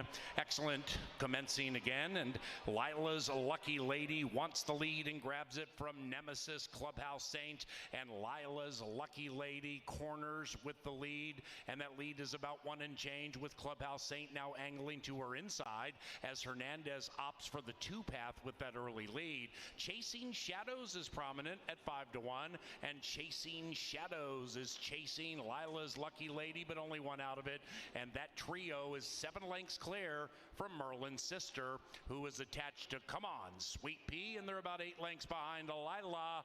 And up the barn side they go, chasing Lila's a Lucky Lady. Lila's Lucky Lady still one, chasing Shadows to her outside. Clubhouse Saint attempting to win 4 in a row to her inside, and still 7 back to Come On Sweet Pea. The white horse is Merlin's Sister, off a layoff 10 lengths from the lead, and now they begin to cut off the far turn. Lila's a Lucky Lady one, chasing Shadows still to the outside. Clubhouse Saint comes creeping through to the inside, and now it's 10 back to Come On Sweet Pea, similar margin to Merlin's Sister, and they have a quarter of a mile to go, and Harry has rationed it beautifully with Lila's Lucky Lady. It's Lila's Lucky Lady leading it from Clubhouse Saint, and here comes Clubhouse Saint to the outside of Lila. 2 and 3 are locked in battle into the final 150, and Clubhouse Saint is going the better of the two. Lila's fighting back diligently on the inside, but Clubhouse Saint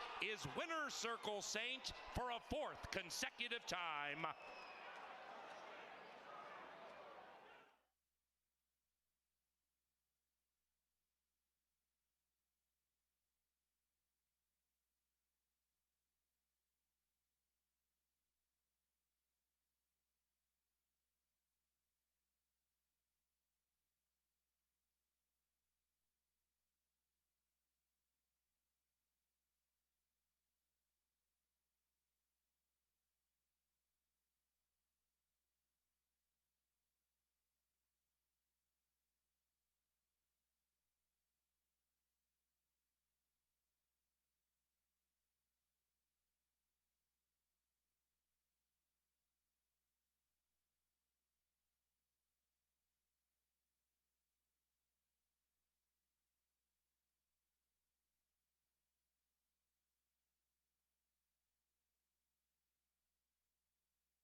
Tampa Steam at bay. They are still 5 to the good of Strabella into the final 110.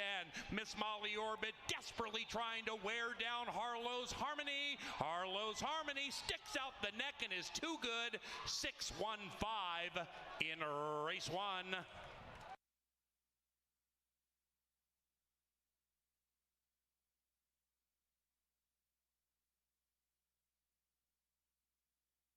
Fire and Ice watching that one run away. Now on the outside is Our Valley, then Black Tekka. Mark the Moose is finishing very quickly at 11-1 on the inside. Shut up, Michael. Trying to say, shut up, Moose. Here comes the Moose. And the winner is Mark the Moose.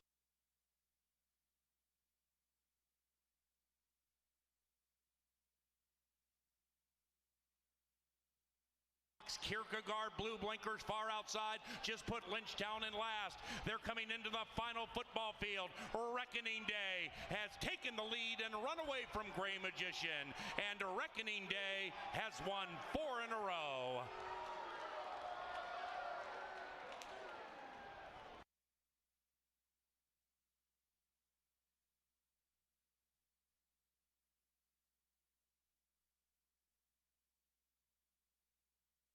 Has not raced in nearly 2 years and is firing. After that is Bob's All In. Up goes Stagecoach Boys. And with a rush, Stagecoach Boys is gone. Stagecoach Boys 3.5 in the end. Cave Hill third, Overly Lucky.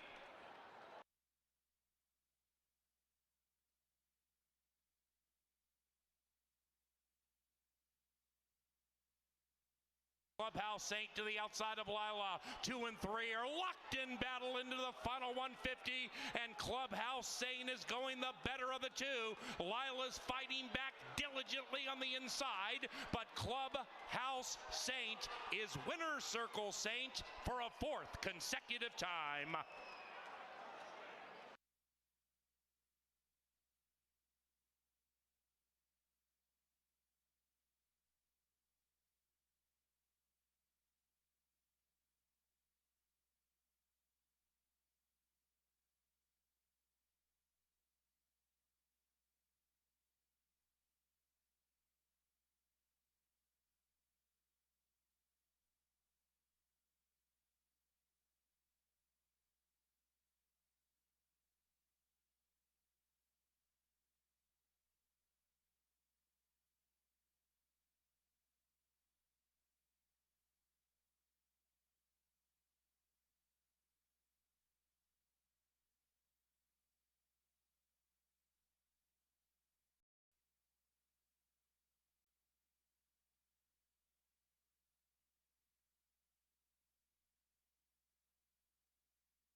A renewal of the battle down the stretch, and the result the same now that they've moved their game up here to Minnesota. We go on to race number 6. We have a couple of scratches in here. This one's 7.5 on the turf.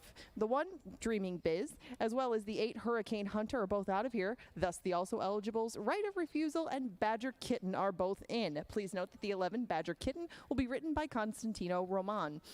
The 2, Marina's Gold, now inherits the rail. This was the choice of both Kevin and Paul. I can see why. This filly does bring some speed to the table, and she was very good down at Oaklawn Park, at least in taking that field a good part of the way. That race, translated, would probably win this, but she was pretty tired late. She's a big leggy thing, as you can see, very much on the tall side. I mean, if she can get the lead, she'll keep going, but this filly, if she does have to make up ground, needs a little while to get rolling. So I was just hoping that maybe she would fall further behind. I used her underneath, but she will be tough if she shows that same speed and moved over to the turf. Fat and Furious can show speed. Usually she's more comfortable off the pace. She comes up here off a win. It was a 5-length win, but she does take a hefty step up in class as well. She has run over this course a few times in the past. She was a few paths off the rail last year. The last time that we saw her, she didn't make much of a move, and then she was put on the bench. So maybe she needed the rest, and maybe she'll be a better version of herself here. The Ford Desert Glow is also a speedy sort, and she did break her maiden wire to wire just about last year. She came up ahead short that day and then won the next time around. She did so on a class hike from just off the pace, but this is another horse that likes to be up close to it, and it seemed like they were kind of concentrated to the inside, so I tried to find somebody a little further out that could maybe sit and breathe down their necks and make things uncomfortable. Roland Blackout has a style that's kind of all over the place. She can come from off the pace, she can go push the pace, she can do a number of things, and she does like this turf course, and she's usually a good price. There's some stuff to like about her, and right now you get 8-1. Looking So Lucky, I think, will be your favorite probably by the time all is said and done. I'm surprised that she's 5-1 right now, as this filly has amassed an excellent record over both courses up here at Canterbury. And Looking So Lucky did fall pretty far behind last time. Usually she's not 8 lengths off the pace, but she just got out sprinted up front. Still made a very good close that day. She lost by less than a couple of lengths to Indy Star, and that filly has done some good running this winter down in Arizona. Chica Boom is my angle horse. She's my top pick in here, and Chica Boom is looking to put wins back to back. She was claimed 2 starts ago by Burnell Roan. She looks good now that she has come up here to Minnesota. She is rejoined by Alonzo Quinones, who was aboard that day and seeking to build on a very good meet thus far for him. The 9 More Romance now moves in a spot with the scratch of Hurricane Hunter.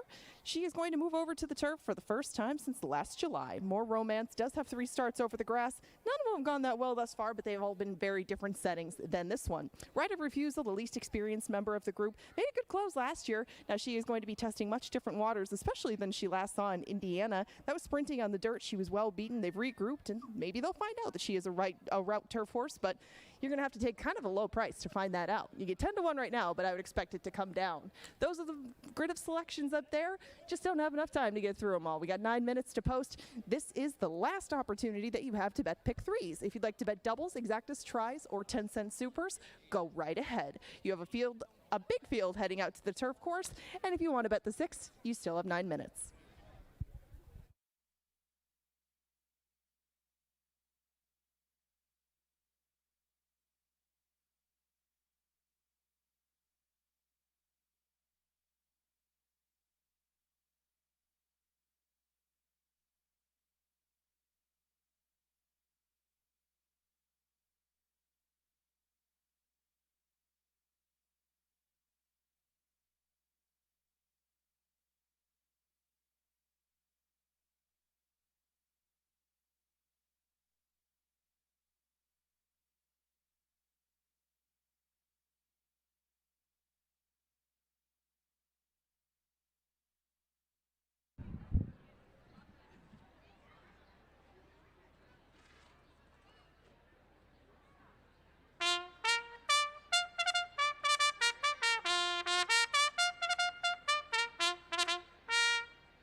Into the gate they go, and it is post time. 3 of them here at 3-1. Marina's Gold, Looking So Lucky, and Chickaboom. Now, Looking So Lucky, 2.5 to 1. 2 back. Right of Refusal, and Badger Kitten. Looking So Lucky, 5 to 2, down to 6 to 5.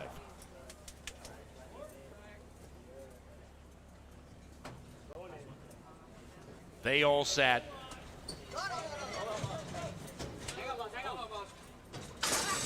And they're racing. Desert Glow and Roland Blackout are both in the black with the early speed, and Desert Glow and Lindy Wade secure the inside around the corner. Outside of them is a Chica Boom, and Chica Boom is 3 lengths from the lead, racing to the outside of Looking So Lucky. And those 4 are sardined by 2, and they've gone 1.5 clear from Badger Kitten. Roman gets that one down to the inside neatly from the 11 spot. After that, Right of Refusal, about 9-10 lengths from the lead, joined by More Romance to the outside, and Fat and Furious to the inside. Then we come back to the trailer. Marina's Gold, last and 15 lengths rear most. Into the far turn they cruise, and Rollin' Blackout at 11 to 1, trying to trigger an upset. It's Rollin' Blackout 1, Desert Glow. Outside of that is Chicka Boom on the move. Behind them, Looking So Lucky, and at even money, Looking So Lucky beginning to unwind from behind. Likewise for More Romance, 7 out of it to the outside of Badger Kitten, 3.5, 4 behind that to Fat and Furious. After that, it's Right of Refusal, and nothing from Marina's Gold, and they're coming home now. Chicka Boom takes the lead and runs away. It is Chicka Boom leading it from Rollin' Blackout. After that is Desert Glow, but it is Chicka Boom at 5 to 1, rolling to victory by 3. Chicka Boom puts a Q around race 6.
Number 7, Chica Boom first. 7-5, and a show photo.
And race 6 is official.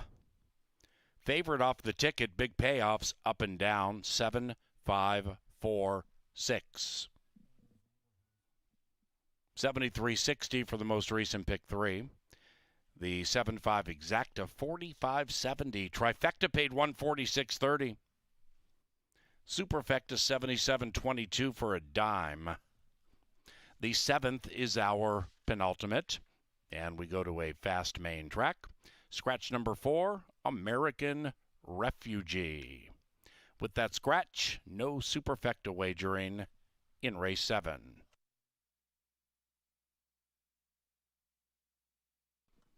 Canterbury Park thanks JTR Roofing, Think Realty, and Turtles for season-long partnership. And by the way, every Saturday night, we have a special Continental Diamond date night at the track.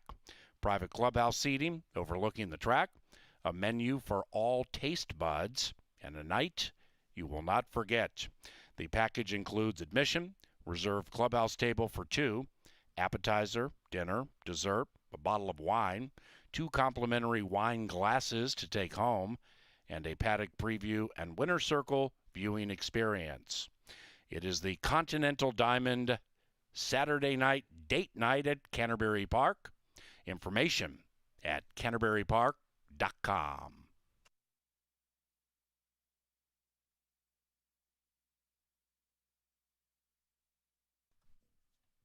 Chica Boom continues to earn her claim to fame, tagged April 1st, and has won 2 consecutive in the new colors, including tonight with Alonzo Quinones for trainer Burnell Roan. The winning owners of Chica Boom, Dean Peterson's Coming in Hot Racing.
And they're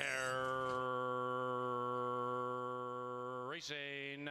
Desert Glow and Roland Blackout are both in the black with the early speed, and Desert Glow and Lindy Wade secure the inside around the corner. Outside of them is a Chica Boom, and Chica Boom is 3 lengths from the lead, racing to the outside of Lookin' So Lucky. And those 4 are sardined by 2, and they've gone 1.5 clear from Badger Kitten. Roman gets that one down to the inside neatly from the 11 spot.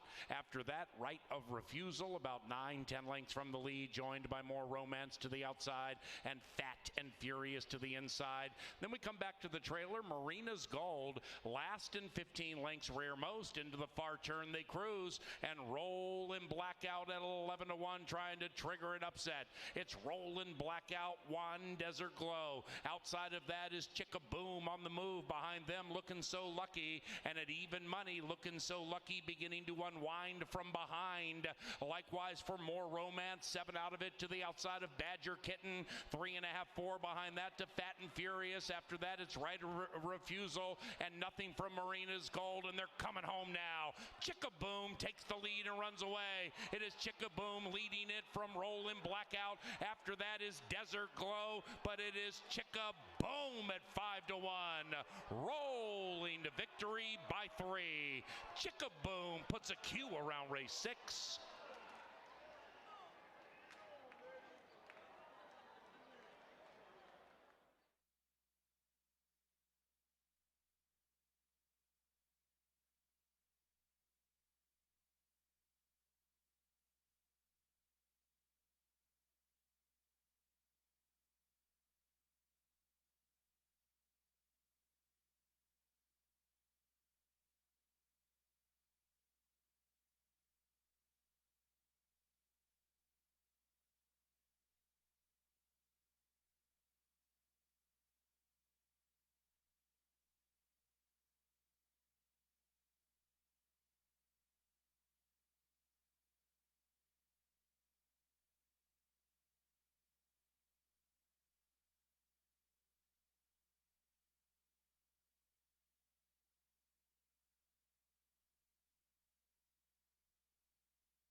Chickaboom goes boom at 5-1 on the Canterbury Turf Course. Welcome back to the paddock. Congratulations to our analyst, Angela Herman, one of the members of the STEAM team. That was Angie's angle, and it was wonderfully put together. You got 5-1. And also congratulations to Dean Peterson with coming in hot racing. I've known Dean several years through Canterbury College, and he is an avid supporter of racing at Canterbury. So congratulations to all the connections. Angela with that angle, and HOF trainer Burnell Rome. Here they are for race number 7, short on numbers but long on talent. Number 6, One in Vermilion, is the interesting sort. This one is 1-5. Let's zing through them. Here's Casey's Law. Very fast. He debuted on the turf last year. Looked an absolute cinch as they headed for home, and then all of a sudden stopped. And Cotton Candy Martini, a stablemate, was able to run down Casey's Law and win in the shadow of the wire. Subsequently, Casey's Law has run 4 times, made about $27,000, and this guy's really fast. Second off a layoff, nondescript race at Prairie Meadows. I'll draw a line through that one, and this horse is going to be formidable on the early lead. His stablemate Xavier Dave has made $100,000 in 12 starts, first start since October of last year. Has not won at the distance, but does have a victory at Canterbury. Likes to sit a little off the pace, so Xavier Dave is going to hope they beat each other up early. Franz could be part of that pace brigade. Franz, third off the layoff, racing a couple of times at Will Rogers Downs. He is an Okie bred, and his last race he got a lot better than the first off the layoff. But Franz is one of 3 at the distance and 2 for 2 in the top 3 at Canterbury. Franz can be fast enough to stay close to the early lead. I don't think he's as fast as Casey's Law. And this 5 here from Turf Paradise, those horses have been doing quite well on the turf. This is a main track race, comes out of a $50,000 optional claimer non-2 lifetime. Didn't run that great, but gets off the rail. And number 6, One in Vermilion. How about this one? Harry rides for Esteban Martinez. One in Vermilion is here from Santa Anita. Just won a $98,000 stakes race called the Laz Barrera, named for Lazaro Barrera, the great trainer of the Awesome Affirmed. Before that, ran in the Santa Anita Derby and was on the lead at the top of the stretch. And then everything kind of fell apart, but only lost by 4 lengths and change in the glitzy Santa Anita Derby as One in Vermilion parades in front of us now. Beautiful chestnut son of Army Mule, and out of the Any Given Saturday Mare Given Star. One in Vermilion is fast. But in a small field like this, I think Harry could pretty much do what he wants and sit where he wants, relatively close to the speed. But I don't think he's going to let Casey's Law get too far in front of him before he makes a move. One in Vermilion could be a very nice racehorse. He will be prohibitively favored in this race, the penultimate, beginning Dr. Dan's Daily Double. Good luck.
Hello again, Canterbury Park. We're down in the winner's circle, and it's race 7, so it's time for the Minnesota State Lottery Play of the Day.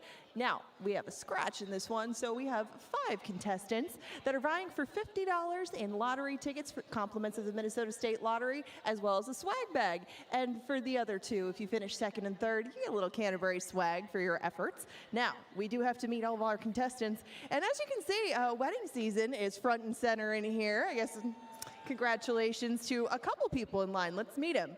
Who are you? Where are you from? You have the one. Nick Gordon from Dilworth, Minnesota. And are you getting married? Yes, but I'm not the. It's his bachelor party. I know. So let's meet the bachelor. Who are you? Where are you from? Tanner Grunwald from Hawley, Minnesota. Yep. Yeah, that's. Well, congratulations to you and your bride and the whole wedding party. I know you're not a bachelor for much longer. You're represented by Xavier Dave. Good luck. And the bride-to-be. Now, I've heard you're originally from Chicago, but where are you from? What's your name? I'm Sarah, and I'm from Wheaton, Illinois. Okay, well, there's plenty of racing going on there. You're here racing with Franz. Good luck to you. And when is the day? August 18th. Okay, this is the perfect way to celebrate you with your bachelorettes. Thanks for joining us. Now, on to, I'm not even going to say the 5, my Cassige, something like that. Who is the representative for the 5? Alyssa Bestie from Lakeville, Minnesota. Now, I would guess that you are not getting married in the near future by your dress, but are you? Yes. She's married to my brother. Okay, married to the brother. I can see how this is all connected now. Now, with the huge favorite, your 1 to 5 one in Vermilion, who is playing with the outside runner? I'm Emily from Chaska. Okay, Emily, and are you married or planning to get married in the near future? Married to the bride's cousin. Okay, it's a family affair down here, and I guess the bonds are growing. Now, you guys have to watch your individual horses. We still got 4 minutes, but right now the heavy favorite is on the outside, and I think... Yes, and afterwards, if you guys want to stick around, watch the race in here. Good luck to you. Hopefully, I have to root for one of the soon-to-be nuptials. We'll walk away with $50 in lottery tickets, compliments of our friends at the Minnesota State Lottery. Good luck to you all. Enjoy the race. And wherever the winning connections are, we'll find out who you are in 5 minutes. Might want to let these guys have a souvenir down here in the winner's circle, a picture to take away, as well as all the prizes from the lottery. Good luck to you all, and good luck to everybody betting in the Late Devil.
It's race time. My Casey JJ goes in. One in Vermilion, the hot favorite, last in. And they're racing. Slow beginning for My Casey JJ. Great beginning for One in Vermilion. The Santa Anita Steam with a killer crossover. Gets down to the inside, or at least path 2 with a 2.5 length lead. Xavier Dave. After that, we have Franz. Casey's Laws revving up about 3 lengths from the front. And that quartet is 5 lengths clear from My Casey JJ. One in Vermilion has company to the inside in the shape of Xavier Dave. And perhaps to the outside with Casey's Law. One in Vermilion, who ran a brave game race in the glitzy Santa Anita Derby, emerges in Shakopee and means business, opening up by 2. Xavier Dave lay second. Casey's Law shoves all in. After that is Franz and nothing from My Casey JJ. And they head for home, and Harry pushes the button on One in Vermilion. But Xavier Dave means business to the outside. 8th pole, Xavier Dave goes rolling by this favorite. One in Vermilion digs deep, fights back, super gamely on the inside. One in Vermilion. Well done, young man.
Number 6, One in Vermilion first, 6.253 in 109.38.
And the 7th race is official. One in Vermilion paid $210, $210, $210, okay. Xavier Dave paid $210, $210, okay. $150 for the exacta, $205 for the try. And the 8th race, final live race this evening, closes our second pick 4 and our only pick 5. Fast main track for race number 8. No scratches and no rider changes.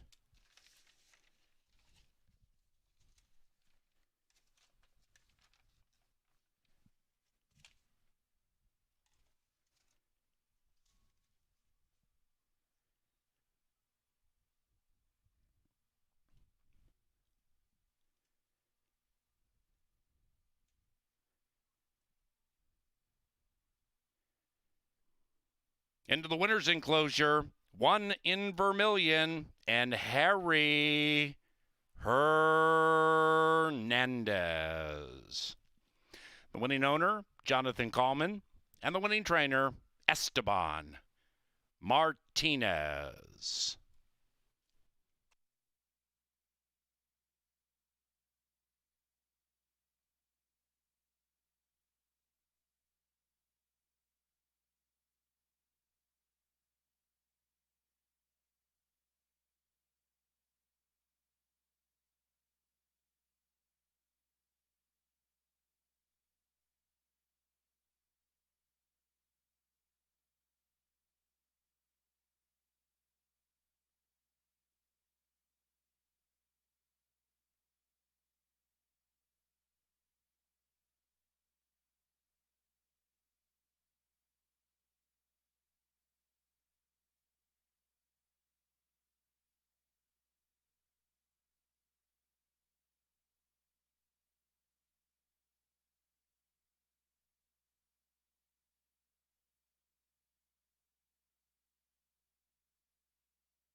And they're racing. Slow beginning for My Casey JJ. Great beginning for 1 in Vermilion. The Santa Anita Steam with a killer crossover.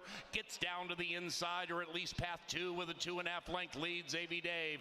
After that, we have Franz. Casey's Laws revving up about 3 lengths from the front. And that quartet is 5 lengths clear from My Casey JJ. 1 in Vermilion has company to the inside in the shape of Xavier Dave, and perhaps to the outside with Casey's Law. 1 in Vermilion, who ran a brave game race in the glitzy Santa Anita Derby, emerges in Shakopee and means business, opening up by 2. Xavier Dave lays second. Casey's Law shoves all in. After that is Franz and nothing from My Casey JJ, and they head for home, and Harry pushes the button on 1 in Vermilion, but Xavier Dave means business to the outside.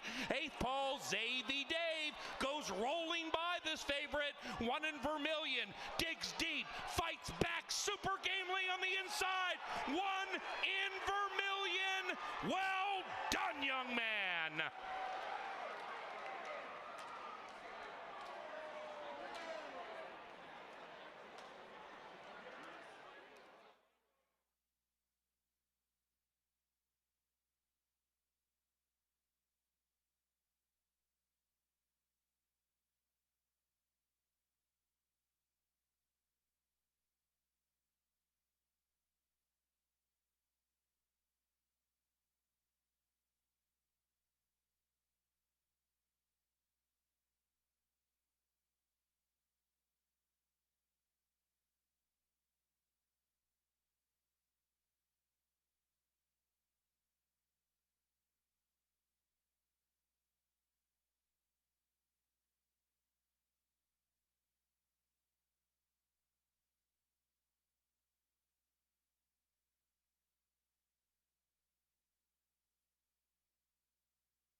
Well, that was quite a performance. It looked like Harry's going to get beat on 1 in Vermilion, and then pow, just explodes and wins the race at 1-9. Here's what surprised me, Ange. I thought there would be 6 figures in the show pool, and there wasn't. It was only 33,000. I really thought that the bridge jumpers would just hammer 1 in Vermilion. I guess they weren't believers quite like some of the other ones, I guess, in the win pool were, but I saw a lot of it go in early, and I'm frankly surprised like you that it didn't grow more exponentially than that, but oh well. He battles back gamely, and I guess maybe not in margin lives up to that price, but certainly in determination.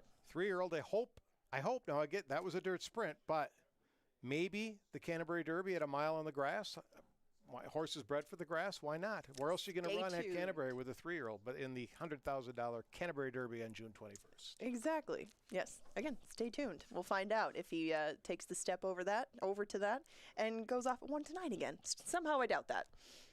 So Minister of Soul is your single here. 7-5 is going to have to battle with the nearly co-favored Central Park at 2-1 right now for David Van Winkle. Yeah. I think it's all about those 2 horses, but can you find anyone else that might upset things here? I will say that I did have a conversation with our program selector, who shall remain nameless, I suppose, but mentioned the impact that you see in some of those statistics about the trainer of the 4 Citrus Bay, and how the barn does not get bet even when the performances suggest that it should. Right now, he's 9-2. I couldn't see him bypassing both of these just because of the lack of speed, but he can keep himself relatively close. So I just thought the Minister of Soul in Central Park would get out too far ahead of him to give him his ideal setup. However, Minister of Soul towards the outside got that advantage just because he can sit and press. I like Central Park better at 6.5 than 6.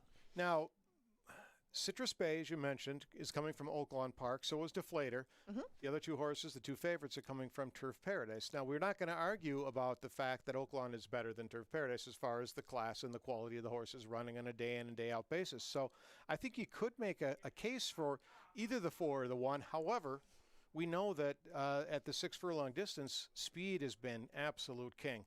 Front-running horses, I think those 2 are going to be too far back. The 5 and the 3 should probably be controlling the pace, and I just don't see how either of them gets caught. Yeah, you pointed that out in today at the races. I mean, the numbers are backing up the fact that we just give plain favor to speed horses, and they continue to run that way. It's still hot out, and I will say that if you're concerned about Central Park or Minister of Soul, this is kind of who they are.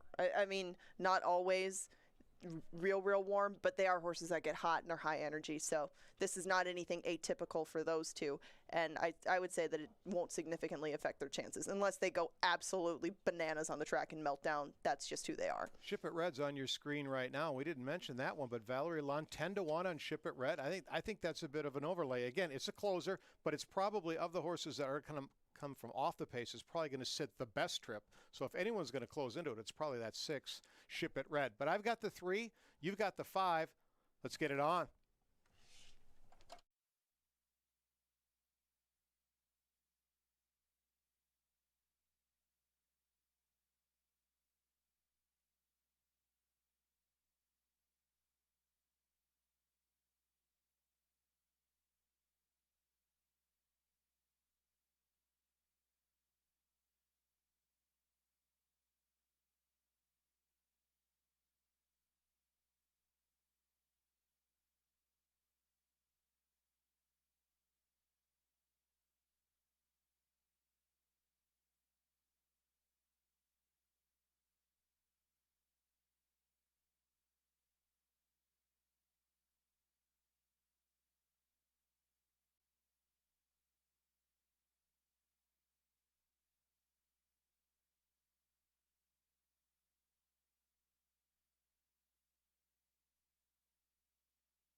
All right, it's your announcer, Paul Allen, the Chaser. I got blown out of the pick 5 because of this snot-nosed kid's horse, Chickaboom, with the Angela Angle. It was elite. I don't know why I didn't have it, but that's why I'm the Chaser, because it always comes down to something like this.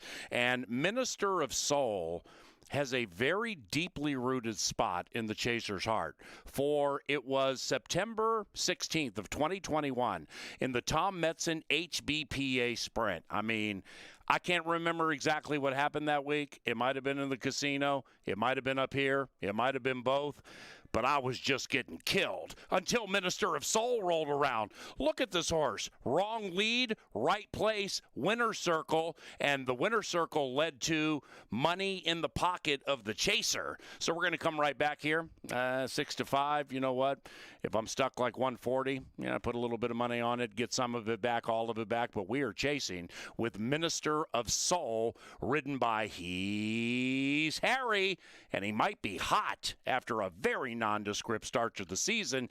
Harry's looking to win 3, and the Chaser's looking to get out.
It is now post time for the 8th. Final live race at Canterbury this Saturday. Ship It Red goes in. And they're racing. Minister of Soul comes out rhythmically sound, and Minister of Soul takes the lead by a half to the inside Central Park, and now Tap to the Max is tapped with that early speed, and Tap to the Max joins the Minister, and they race out 2 lengths clear from Central Park. After that, Ship It Red racing wide but on the move, about 3 out of it, and to the outside of Deflator. That's the one with the orange silks next to the rail, 4 lengths from the lead, and Citrus Bay can see them all. They're off the far turn. Minister of Soul trying to edge away from Tap to the Max. Central Park between horses. Behind them was Ship It Red, Deflator 6 out of it, and still nothing from Citrus Bay. And they have a 1/4 mile to run, and they're chasing Minister of Soul. And Minister of Soul kicks away by 5. Outside, Ship It Red. After that, Central Park, Deflator now on the far outside. They're all chasing in vain because the Minister gets to preach in the winner's circle. Minister of Soul. Quite funky. That's a triple for Harry.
Number 5, Minister of Soul, first in 108.75. Flashy. 5631.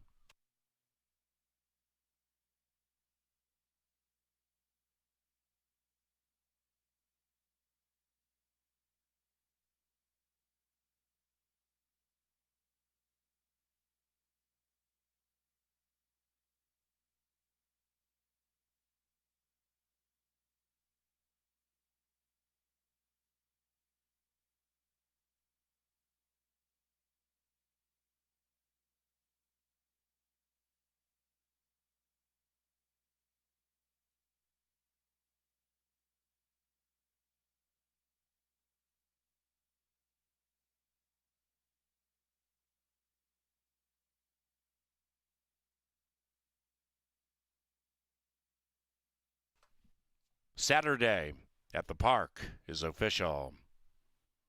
The pick 5 with the 10% takeout, 123 and a nickel.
Into the winner's circle, Minister of Soul. He's Harry. 3 victories for Harry Hernandez, the winning owner and trainer, Esteban Martinez.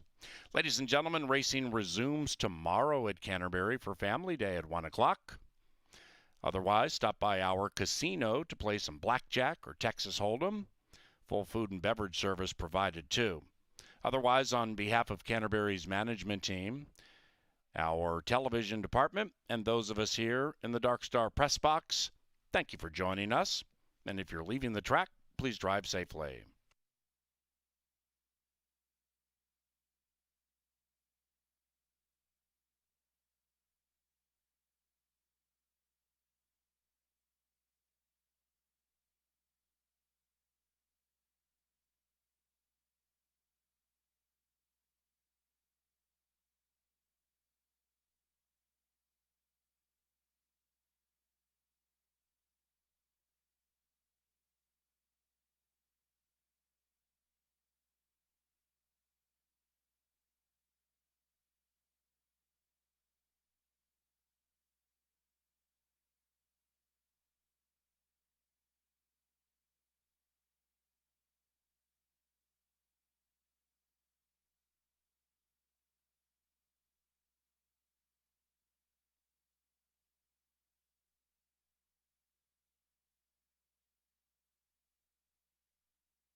Red goes in, and they're racing. Minister of Soul comes out rhythmically sound, and Minister of Soul takes the lead by a half to the inside Central Park, and now Tap to the Max is tapped with that early speed, and Tap to the Max joins the Minister, and they race out 2 lengths clear from Central Park. After that, Ship It Red racing wide but on the move, about 3 out of it, and to the outside of Deflator. That's the one with the orange silks next to the rail, 4 lengths from the lead, and Citrus Bay can see them all. They're off the far turn. Minister of Soul trying to edge away from Tap to the Max. Central Park between horses behind them with Ship It Red, Deflator 6 out of it, and still nothing from Citrus Bay, and they have a 1/4 mile to run, and they're chasing Minister of Soul, and Minister of Soul kicks away by 5. Outside, Ship It Red. After that, Central Park, Deflator now on the far outside. They're all chasing in vain because the Minister gets to preach in the winner's circle. Minister of Soul. Quite funky. That's a triple for Harry.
Number 5, Minister of Soul.